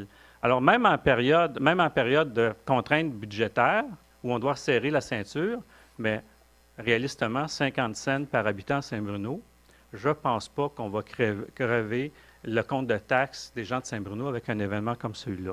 Mais encore faut-il savoir compter. Sur la question des consultations, j'ai assisté aux deux consultations et je dirais que c'est très révélateur d'une nouvelle orientation qui est apportée, qui est salutaire. Moi, je pense qu'effectivement, quand on va, puis on écoute, puis qu'on participe à ces débats-là, on se rend compte que, oui, il y a des règlements qui sont là, puis oui, ils méritent d'être améliorés, parfois retirés, parfois tout simplement peaufinés, et d'avoir les explications, d'une part, des gens qui travaillent à la ville, qui assurent la sécurité publique notamment, d'avoir le point de vue des citoyens, ou finalement par rapport à des besoins, d'avoir les élus qui sont là et qui échangent aussi, ça aide à améliorer la qualité de vie de notre ville. Je dirais, moi je suis heureux que dans les deux cas, on se donne une marge de manœuvre puis qu'on revienne éventuellement ici pour légiférer sur ces deux points. Parce qu'effectivement, moi je regarde spontanément pour dire, mais pourquoi des restrictions au niveau du stationnement? Il y a d'excellentes raisons pour qu'il y ait des restrictions au niveau du stationnement. Puis, ça serait une erreur de les enlever. Il y a des questions de sécurité publique là-dedans. Je regarde la question des tambours. Oui, il y a des problèmes réels. Un certain nombre de citoyens, souvent des personnes plus âgées, des personnes qui sont plus démunies, tout ça, puis qui ont des maisons pas nécessairement bien adaptées à des conditions hivernales, leur entrée, puis qui ont des besoins de ce côté-là. Et qui, pour certains citoyens qui n'ont pas les moyens, effectivement, de corriger ces situations-là. Par contre, est-ce qu'on doit faire, dans un cas comme dans l'autre, du mur à mur? Ça, je me pose la question. Mais il faut vraiment rechercher des solutions qui, sans nécessairement être du mur à mur, vont répondre à des besoins réels. Si je prends, par exemple, à la question des tambours, une chose, moi, qui est ressortie assez clairement, c'est que oui, on a des maisons, certaines maisons, puis certaines, même on pourrait même les placer dans certaines bâtis dans une certaine période qui sont mal adaptés. Alors, est-ce qu'on devrait aussi se pencher sur la question des exigences qu'on devrait avoir au niveau du bâtiment, au niveau de la construction de nos maisons, pour qu'effectivement, qu'on tienne compte à Saint-Bruno, quand on construit des maisons, qu'on ait des critères pour faire que finalement, quand on rouvre une porte en hiver, bien, veut dire que ce ne soit pas tout l'air froid qui s'engouffre dans la maison. Donc, il pourrait y avoir une réflexion aussi de ce côté-là. Alors, on voit que des comités, pas des comités, mais quand on appelle les citoyens à venir discuter de ces questions-là, ça aide l'administration à mieux gérer. Puis je trouve que c'est une belle initiative, puis je souhaite que ça continue. Alors, je vous remercie beaucoup. Merci, M. Moquin. D'autres personnes veulent intervenir, poser des questions par rapport d'éclaircissement par rapport au tambour, puis par rapport aussi au stationnement sur rue. Ça va, tout le monde a bien compris. Un effort va être fait au cours des prochains jours pour diffuser l'information et de faire en sorte que tout le monde sache un petit peu à quoi s'en tenir au cours des prochains jours. Donc, maintenant, on en est rendu à la période d'intervention des membres du Conseil. Est-ce que... Oui, Mme Bérubé? Oui, en fait, je voudrais revenir sur 2 points qu'on a adoptés ce soir, dont je suis particulièrement fière au niveau de l'environnement. L'octroi du contrat pour la modernisation de la chaufferie, ça peut paraître banal pour l'Aréna, mais c'est des infrastructures qui étaient vieillottes, mais il va falloir revoir toutes les autres installations, notamment le système de réfrigération. Et ce qui est intéressant, c'est qu'on a déjà pensé à l'avance à faire en sorte que les deux... j'allais dire les tanks, mais c'est pas ça le bon mot. Les 2 chaudières on va pouvoir récupérer la chaleur du système de réfrigération pour chauffer les chaudières. C'est des nouvelles méthodes qui permettent de réduire la quantité d'énergie, réduire nos émissions de GES, baisser la facture en combustible. Fait que c'est déjà... Alors, c'est intéressant de voir qu'on a déjà pensé à ça. Et aussi, au niveau de l'octroi pour ciel et terre, je voulais juste signifier qu'il n'y a pas d'argent comme tel qui est déboursé par la municipalité.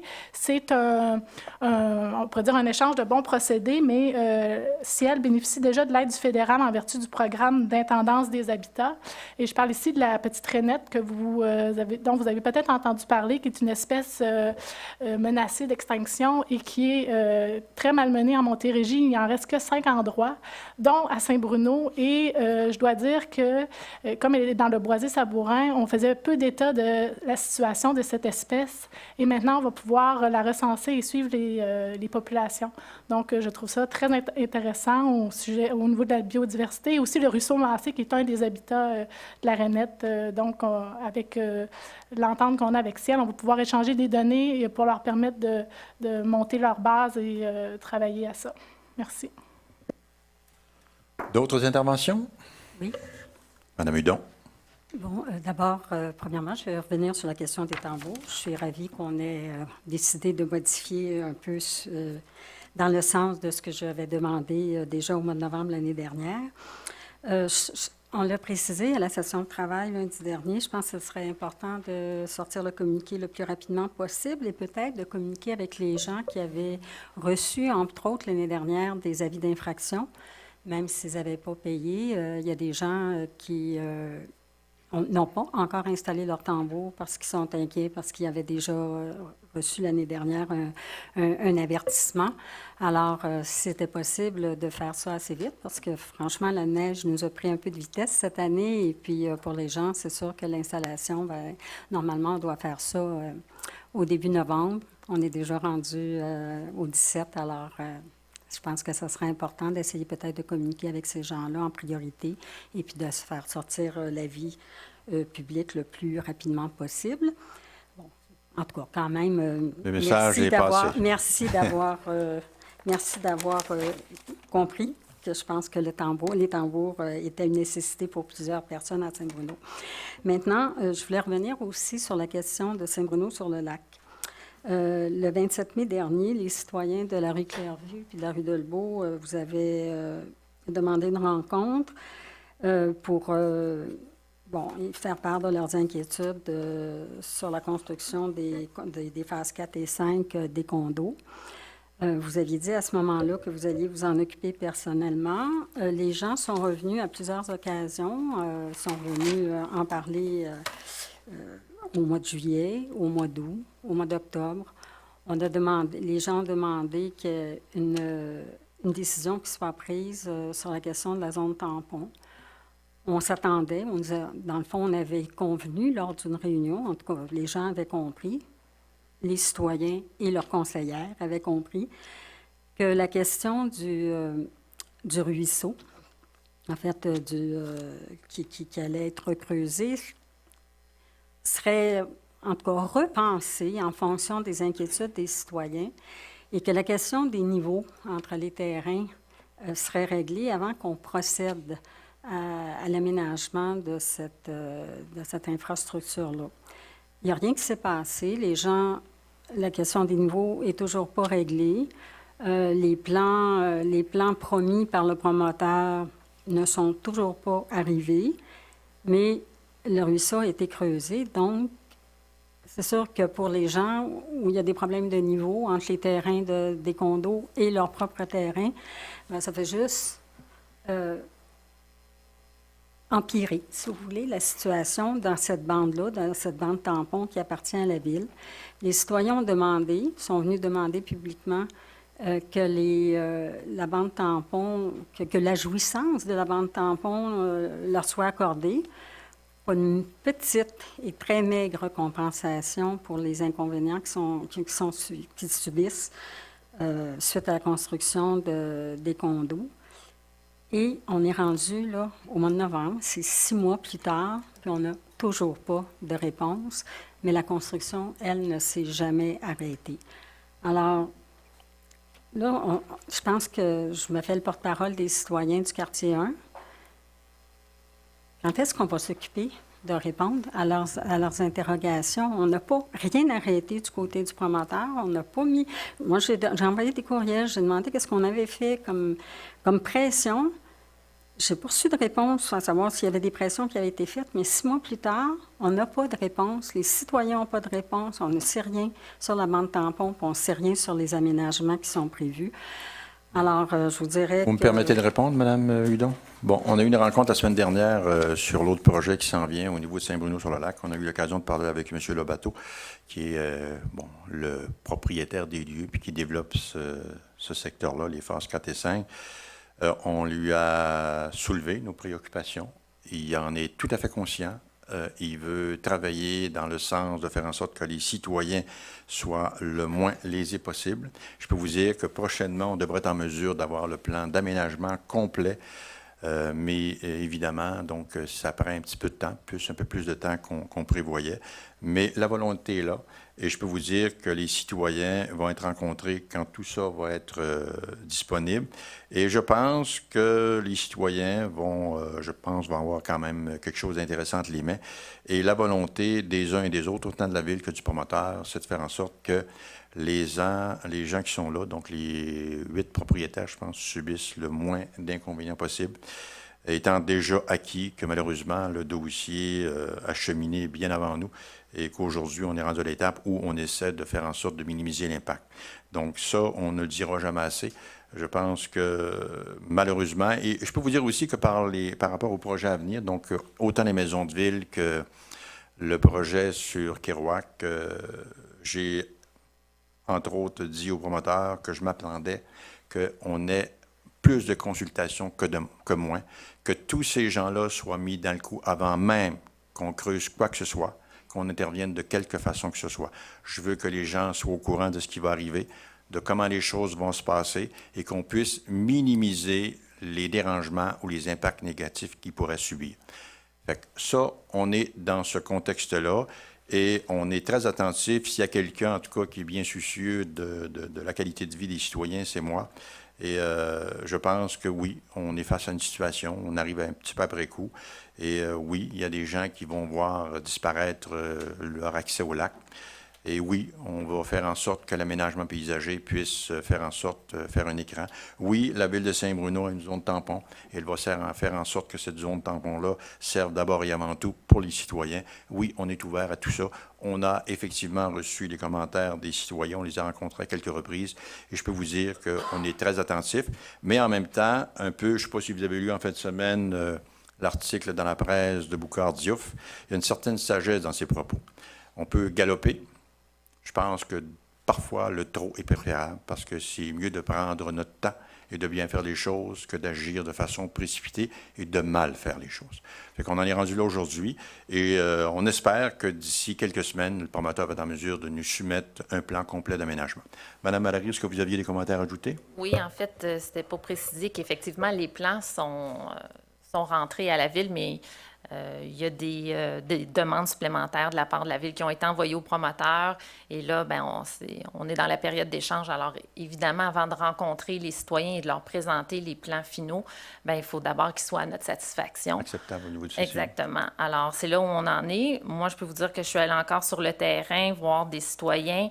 Je suis allée voir le bassin qui va traiter finalement les eaux de notre égout pluvial. Puis, c'était le plan qui était prévu initialement. Si on devait le changer, c'est à ce moment-là qu'on en informait les citoyens, mais ça n'a pas été le cas. On a continué sur le plan initial. Il y avait des arbres qui n'étaient pas protégés. On a demandé aux promoteurs de protéger les arbres matures qui restaient sur le chantier. Il en reste très peu. Évidemment, quand on donne l'accord à un projet comme celui-là, ça a des conséquences assez importantes. Mais il restait quand même quelques arbres matures et on s'est assuré qu'ils soient protégés adéquatement. Et donc, j'ai très, très hâte de rencontrer les citoyens pour la suite des choses. Et je suis convaincue que le plan d'aménagement sera à leur satisfaction. En tout cas, c'est mon but. Merci. D'autres interventions? Un dernier commentaire. Madame Hudon, je pense que de toute façon, on a commenté ce dossier-là. On va passer à une autre parce qu'on ne commencera pas à discuter, là. Vous avez eu l'occasion d'intervenir sur ce dossier-là. On a donné les réponses. Je pense qu'on va passer. Si vous aviez un autre sujet, parfait. Sinon, ce sujet-là. Sur la question du bassin de rétention, quand même. Puis, Madame Hudon, c'est correct. Je pense qu'on a discuté assez de ce dossier-là, là. Et de toute façon, aujourd'hui, le but n'est pas d'alerter les citoyens, de faire en sorte. On est là pour les rassurer. On est bien conscient de vos interventions. On est bien conscient de vos demandes et des demandes des citoyens qui sont touchés par ce secteur-là. Et oui, on va faire toutes les réponses. Et vous allez être invité à participer à ces rencontres-là en temps et lieu. Alors que le dossier va avoir déjà été finalisé. Je vous remercie beaucoup. Merci. C'est beaucoup de consultations. Vous pouvez envoyer vos commentaires à la direction du développement urbain. Il n'y a aucune censure de ce côté-là. Si vous avez des éléments qui peuvent être intéressants à obtenir, ne vous gênez pas. Puis vous pouvez les envoyer à qui de droit. Ça va nous faire plaisir de les accueillir. D'autres interventions? Je vais peut-être quand même terminer mon intervention. Même s'il n'y a pas de censure au développement urbain, je suis contente de l'entendre. C'est peut-être pas la même chose au Conseil. Je vais rappeler quand même aux gens que le 30 novembre, c'est la guignolée de la paroisse. Alors, je pense que c'est un beau moment pour les citoyens de Saint-Bruno de partager, dans le fond, les mieux nantis qui peuvent aider notre communauté. Il y a toujours des gens à la ville qui ont besoin. Et c'est une belle activité de groupe pour ceux qui participent. Et c'est une belle occasion pour les citoyens de donner puis de partager. Merci. Merci. Autre intervention? M. O'Dowd? Oui, juste une question avec les photos des anciens conseils qui ont disparu. Est-ce qu'ils sont bien entreposés? Est-ce qu'ils sont dans une voûte à quelque part? Est-ce qu'on fait quelque chose avec eux ou on les voit disparaître? N'ayez aucune crainte. N'ayez aucune crainte. Actuellement, ils sont ici même à l'Hôtel de Ville. Ils sont conservés, ne seront pas détruits d'aucune façon. Nous allons leur trouver un endroit où les situer. On pensait que la salle avait besoin d'un certain rafraîchissement. On pensait qu'il était nécessaire de... En tout cas, ça fait partie de nos couleurs. Vous voyez, là, on illustre Saint-Bruno. Et les photos sont tout à fait récentes. Ils ont été prises à l'automne. Et l'aménagement n'est pas encore tout terminé, mais ça va nous permettre d'avoir quelque chose qui est agréable, qui est de son temps. Il nous permet aussi d'avoir un visuel de cette ville-là qui est très belle. On le voit, la couverture, entre autres, végétale est importante. Donc, on le fait un peu à l'image de ce que font les autres villes. Mais je sais qu'à l'agglomération de Longueuil, les portraits ou les photos des anciens maires, on les a mis, non pas nécessairement dans la salle du conseil, mais ailleurs. Donc, c'est un peu l'objectif qu'on a éventuellement, de leur trouver un endroit qui va faire en sorte qu'il va permettre aux gens de connaître qui était là avant nous, les différents conseils municipaux qui se sont relayés au fil du temps. Donc, ce n'est pas d'effacer le passé, mais c'est simplement de s'assurer qu'on était rendu dans un contexte où il fallait, je vous dirais, donner des couleurs différentes, faire en sorte que la salle du conseil soit plus agréable à plusieurs égards. Bien, dans le but de transparence, j'aimerais ça que quand votre décision va être prise, si on peut être mis au courant. Vous allez être informé. Un peu comme d'ailleurs, si vous avez des suggestions, on vous invite à nous les faire connaître. Là, si vous pensez qu'il y a des endroits appropriés où on pourrait faire en sorte que ces tableaux-là puissent être exposés, ça va nous faire plaisir. beaucoup de suggestions, mais des fois, ils ne sont pas écoutés, ils sont pas Non, entendus. non, M. Audorne. Oui, Ne nous oui, prêtez oui, pas d'intention Non. malveillante. D'autres commentaires? Oui. M. Bessler. Alors, j'aurais 5 points. Oui, madame, 5. Alors, le premier, j'aimerais revenir sur les tambours et féliciter Mme Hudon, qui a persévéré depuis 1 an. Alors, c'est à elle que revient le mérite. J'aimerais dire à tous ceux qui sont dans la salle que la présentation qui a été faite en début de session, autant au niveau des tambours que du stationnement de nuit, les 2 présentations, c'est la première fois que nous, les 3 conseillers de l'autre position, la voyons et en étions informés. Par rapport au stationnement de nuit, j'étais présent à la consultation publique mercredi dernier et il y a un citoyen qui a passé une remarque très juste. Il a dit, le 12 novembre, commencer à faire une consultation sur le stationnement de nuit qui commence dans 3 jours, le 15 novembre. Vous êtes beaucoup en retard. Ça s'applique autant au niveau des tambours que des stationnements de nuit. Troisième élément que j'aimerais parler, le 22 octobre, l'Association des propriétaires de Saint-Bruno a tenu une soirée d'information sur la grille du Frêne. C'est 2 jours après le 20 octobre, la dernière séance du Conseil. Ça avait été annoncé en tant que tel aux citoyens d'y aller. Il y avait une 40aine de personnes présentes. Il y avait 2 conférenciers, des spécialistes dans le domaine qui sont venus. Et ce qu'on doit déplorer, c'est qu'il n'y avait aucun représentant parmi les 6 élus qui gouvernent. Quatrièmement, comité finances, je vous demande publiquement, M. Murray, que nous puissions assister au comité, à la réunion comité finances qui va finaliser la préparation du budget, qui va se tenir le 2 décembre prochain. Alors, on n'aura pas de droit de vote, pas de droit de parole, mais on aimerait voir qu'est-ce qui va se passer. C'est un budget excessivement important. Alors, j'en fais la demande publiquement. 5e et dernièrement, et c'est vous qui venez tout juste de m'y faire penser, quand vous faites référence à l'article de Boucard Diouf, qui fait toujours d'excellents articles dans la presse du samedi, et quand vous dites qu'il faut y aller mollo, qu'il faut penser, qu'il ne faut pas galoper, j'aurais aimé ça que cet article-là soit écrit juste avant la déposition pour la demande d'annexion du territoire de Carignan. Merci. Merci, M. Bessler. D'autres interventions? Oui, M. le maire, j'aimerais juste dire aux citoyens qui sont ici que la transparence, ça a un prix.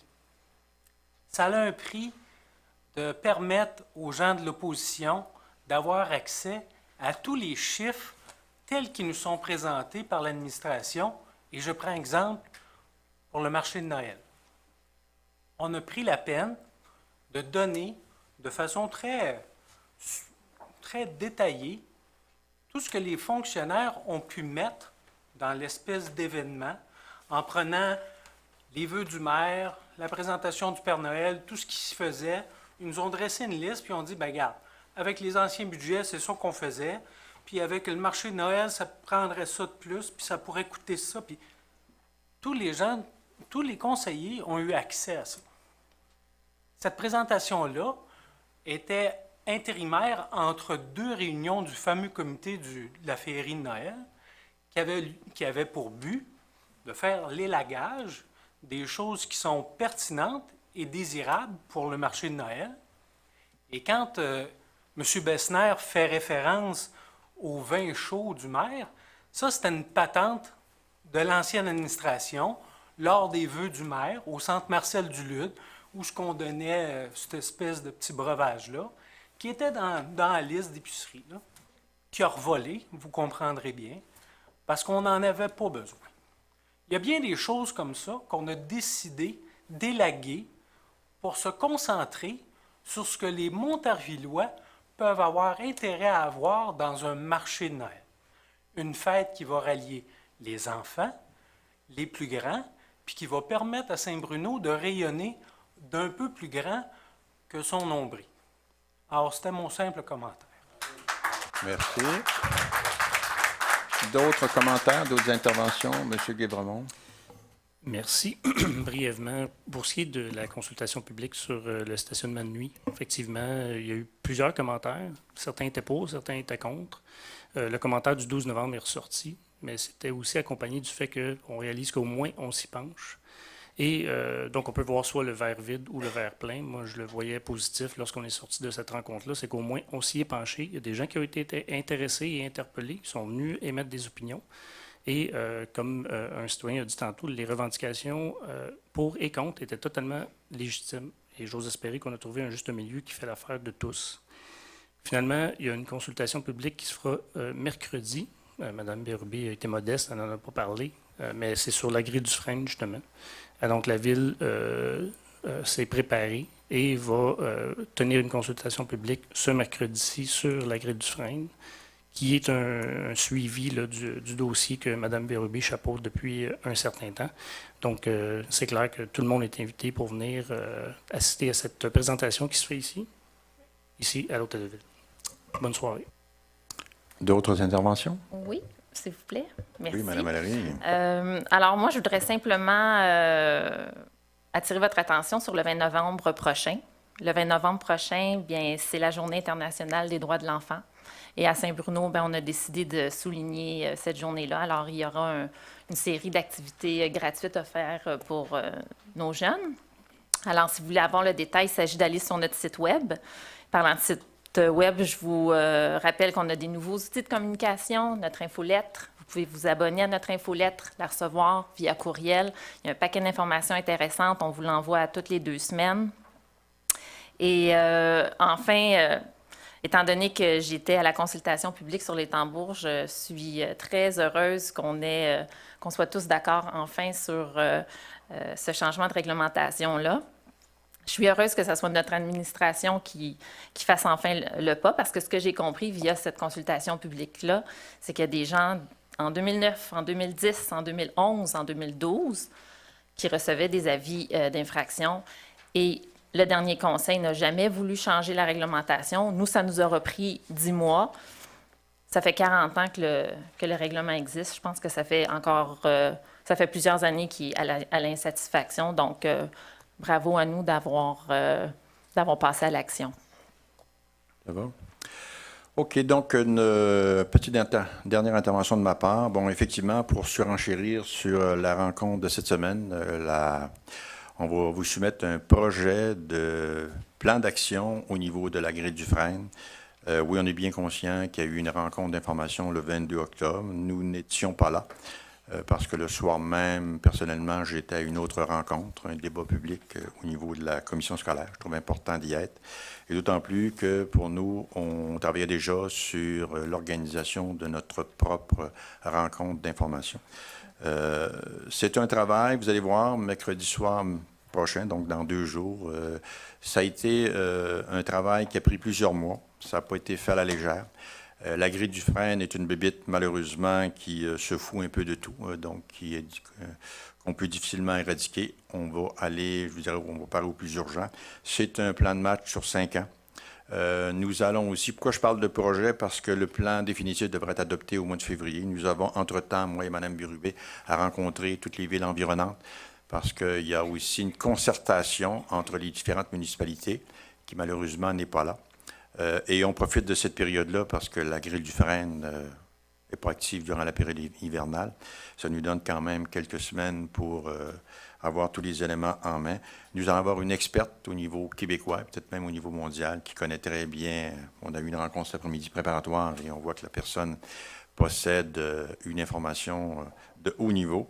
On va aussi avoir en présence un ingénieur forestier, donc il va venir nous parler de la problématique. Et au niveau de notre propre service d'environnement, on a travaillé très fort à documenter. Fait que ça va être vraiment une présentation du territoire, où ça se passe, qu'est-ce qu'on va faire, comment on va le faire, quand on va le faire.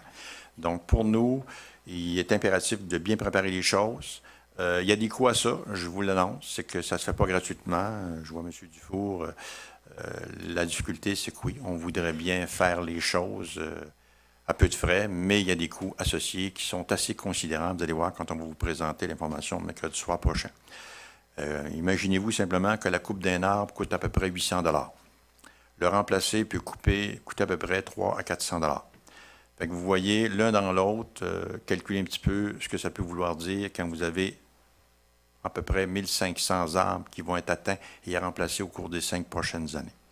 Fait que ce sont des éléments qu'on doit aussi considérer et on ne veut surtout pas agir à l'aveuglette. On aurait pu faire les choses plus tôt. Je sais que M. Fournier était venu nous voir au mois d'août, nous demandant qu'on fasse une telle rencontre. J'avais promis qu'on le ferait. J'espérais qu'on le fasse plus tôt, mais on attendait différents documents, entre autres le plan de match de la CMM qui est sorti. Il y a un comité technique au niveau de l'agglomération de Longueuil qui a été mis sur pied, qui nous a permis d'avoir une espèce de lecture plus avancée. Et de notre côté, il fallait se faire une tête par rapport à ça. Qu'est-ce qu'on fait, comment on le fait? Et en même temps, il y a un autre bout qui nous manque, là, qui va être de faire en sorte que chacune des villes, on intervienne de façon cohérente, qu'on intervienne en même temps. Ça ne sert à rien si nous autres, on précipite les choses. De l'autre côté, ils décident de retarder.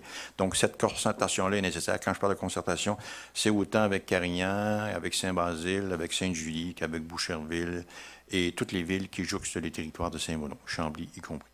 Donc, vous voyez, c'est un élément qu'on va discuter mercredi soir. Ça fait que je vous invite à être présent.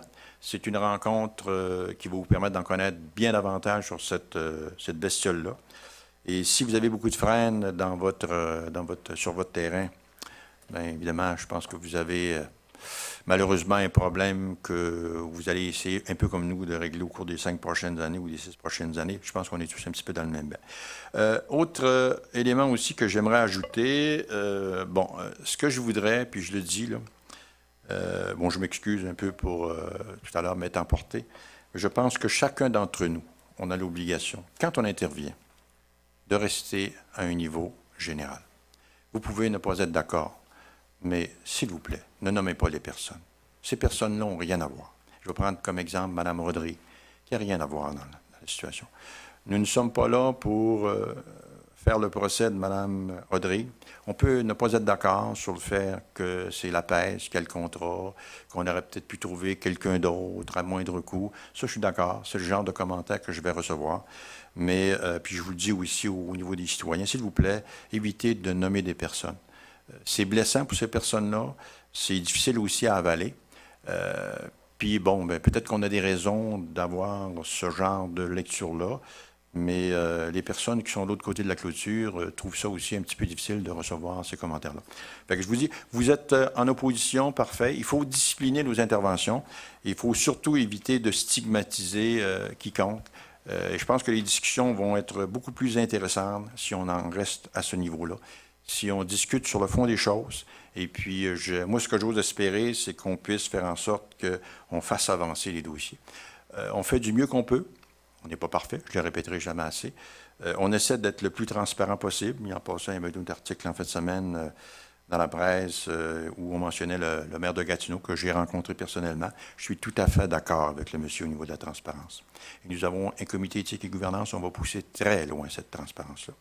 Donc, il faut revoir notre réglementation, mais ne précipitons pas les choses, n'agissons pas dans l'urgence. On a le temps de faire les choses, le temps de bien les faire. Surtout, l'exemple des tambours en est un bel exemple. On aurait pu peut-être faire la rencontre plus tôt, mais on attendait qu'à l'interne, je dis bien à l'interne, autant au niveau des tambours que la question du stationnement sur rue, que les gens soient prêts. Les gens à l'intérieur de la ville travaillent excessivement fort. Je pense qu'il y a un effort immense qui est fait. Avec tout ce qu'on leur demande, on peut, s'il vous plaît, ne pas faire en sorte, encore une fois, de pousser trop loin le bouchon. Et on fait du mieux qu'on peut. C'est dommage au niveau des tambours que ça tombe aussi tard. C'est dommage au niveau du...